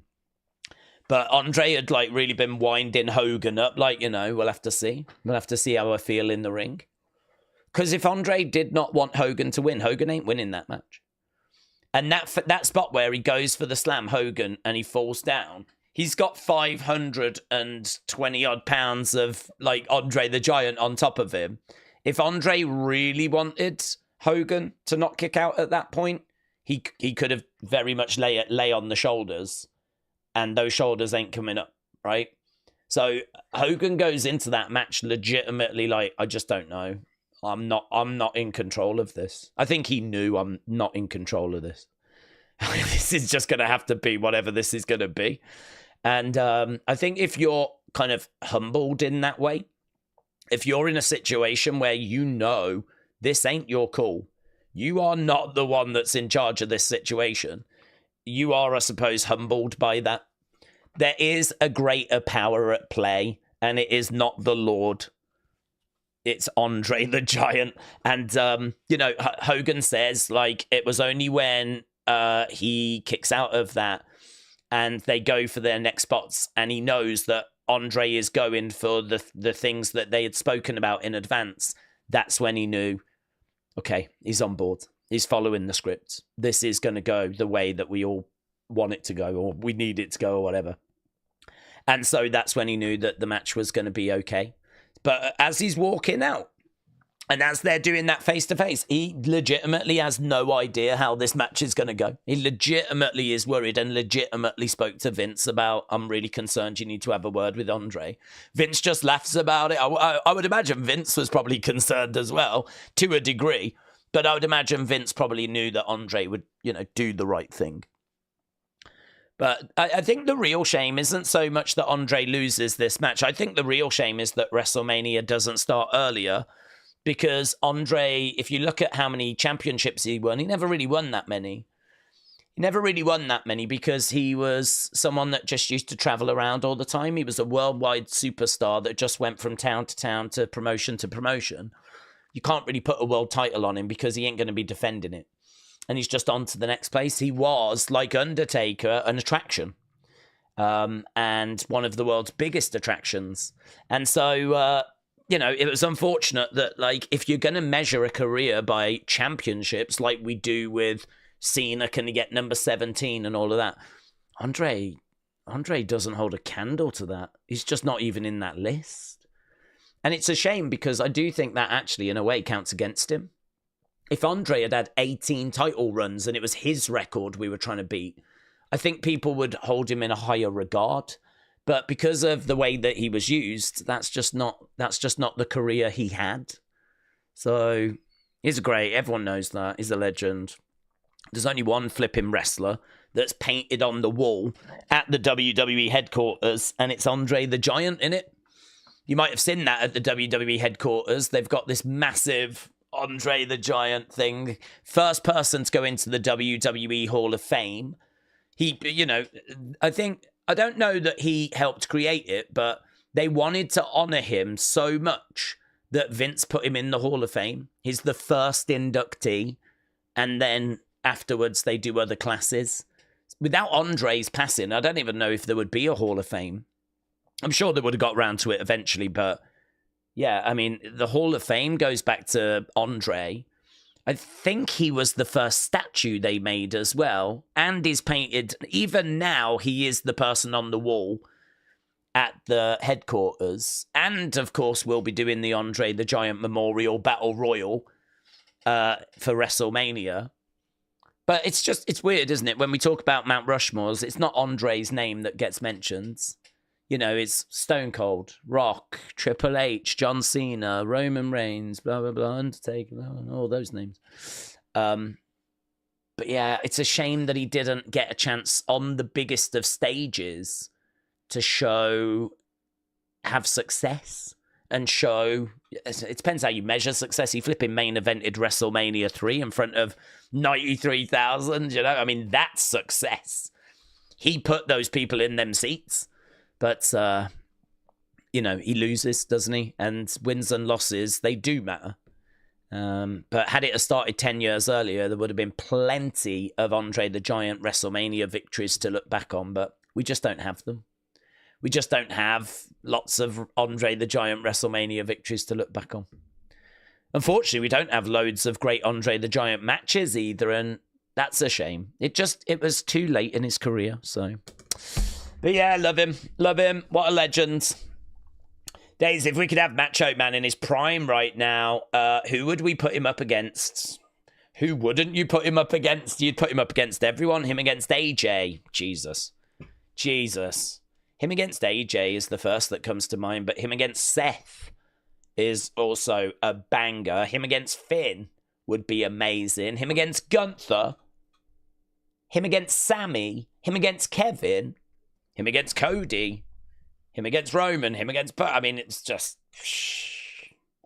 Macho Man, if he was in his prime right now. I mean, I don't think Seth would be able to do what he's doing because it's a bit Macho Man-esque with the outlandish... The thing is, though, when Macho Man came down with, like, all the robes and all of that stuff, he looked cool. He looked amazing. He looked awesome. Seth looked stupid. I feel like Seth is peacocking, but he's doing it in a really dumb way, where no one looks at him and goes, wow, he looks amazing. He looks stupid. And I don't know why he does that. I don't know why he doesn't just tweak it, but wear stuff that's bright and outlandish, but looks good. Instead of coming down looking like a flipping ice pack or something, you know. But anyway, that's a whole nother conversation for a whole nother time. And that was WrestleMania 3. So I'm going to run away and start compiling Unseen. It is going to be a long time till I get to it because I have not touched anything today. So, and obviously we've just done a over 4-hour stream there. So it is going to delay things. But we'll be back tomorrow anyway. I will get Unseen done. I'll get it done now. We'll be back tomorrow with Monday Night Raw. And yeah, if you're around, join us. If not, I understand lots of disruption at the moment because of the fact we're over in Europe. But that'll be done soon enough. We'll be off the tour. Not far, actually.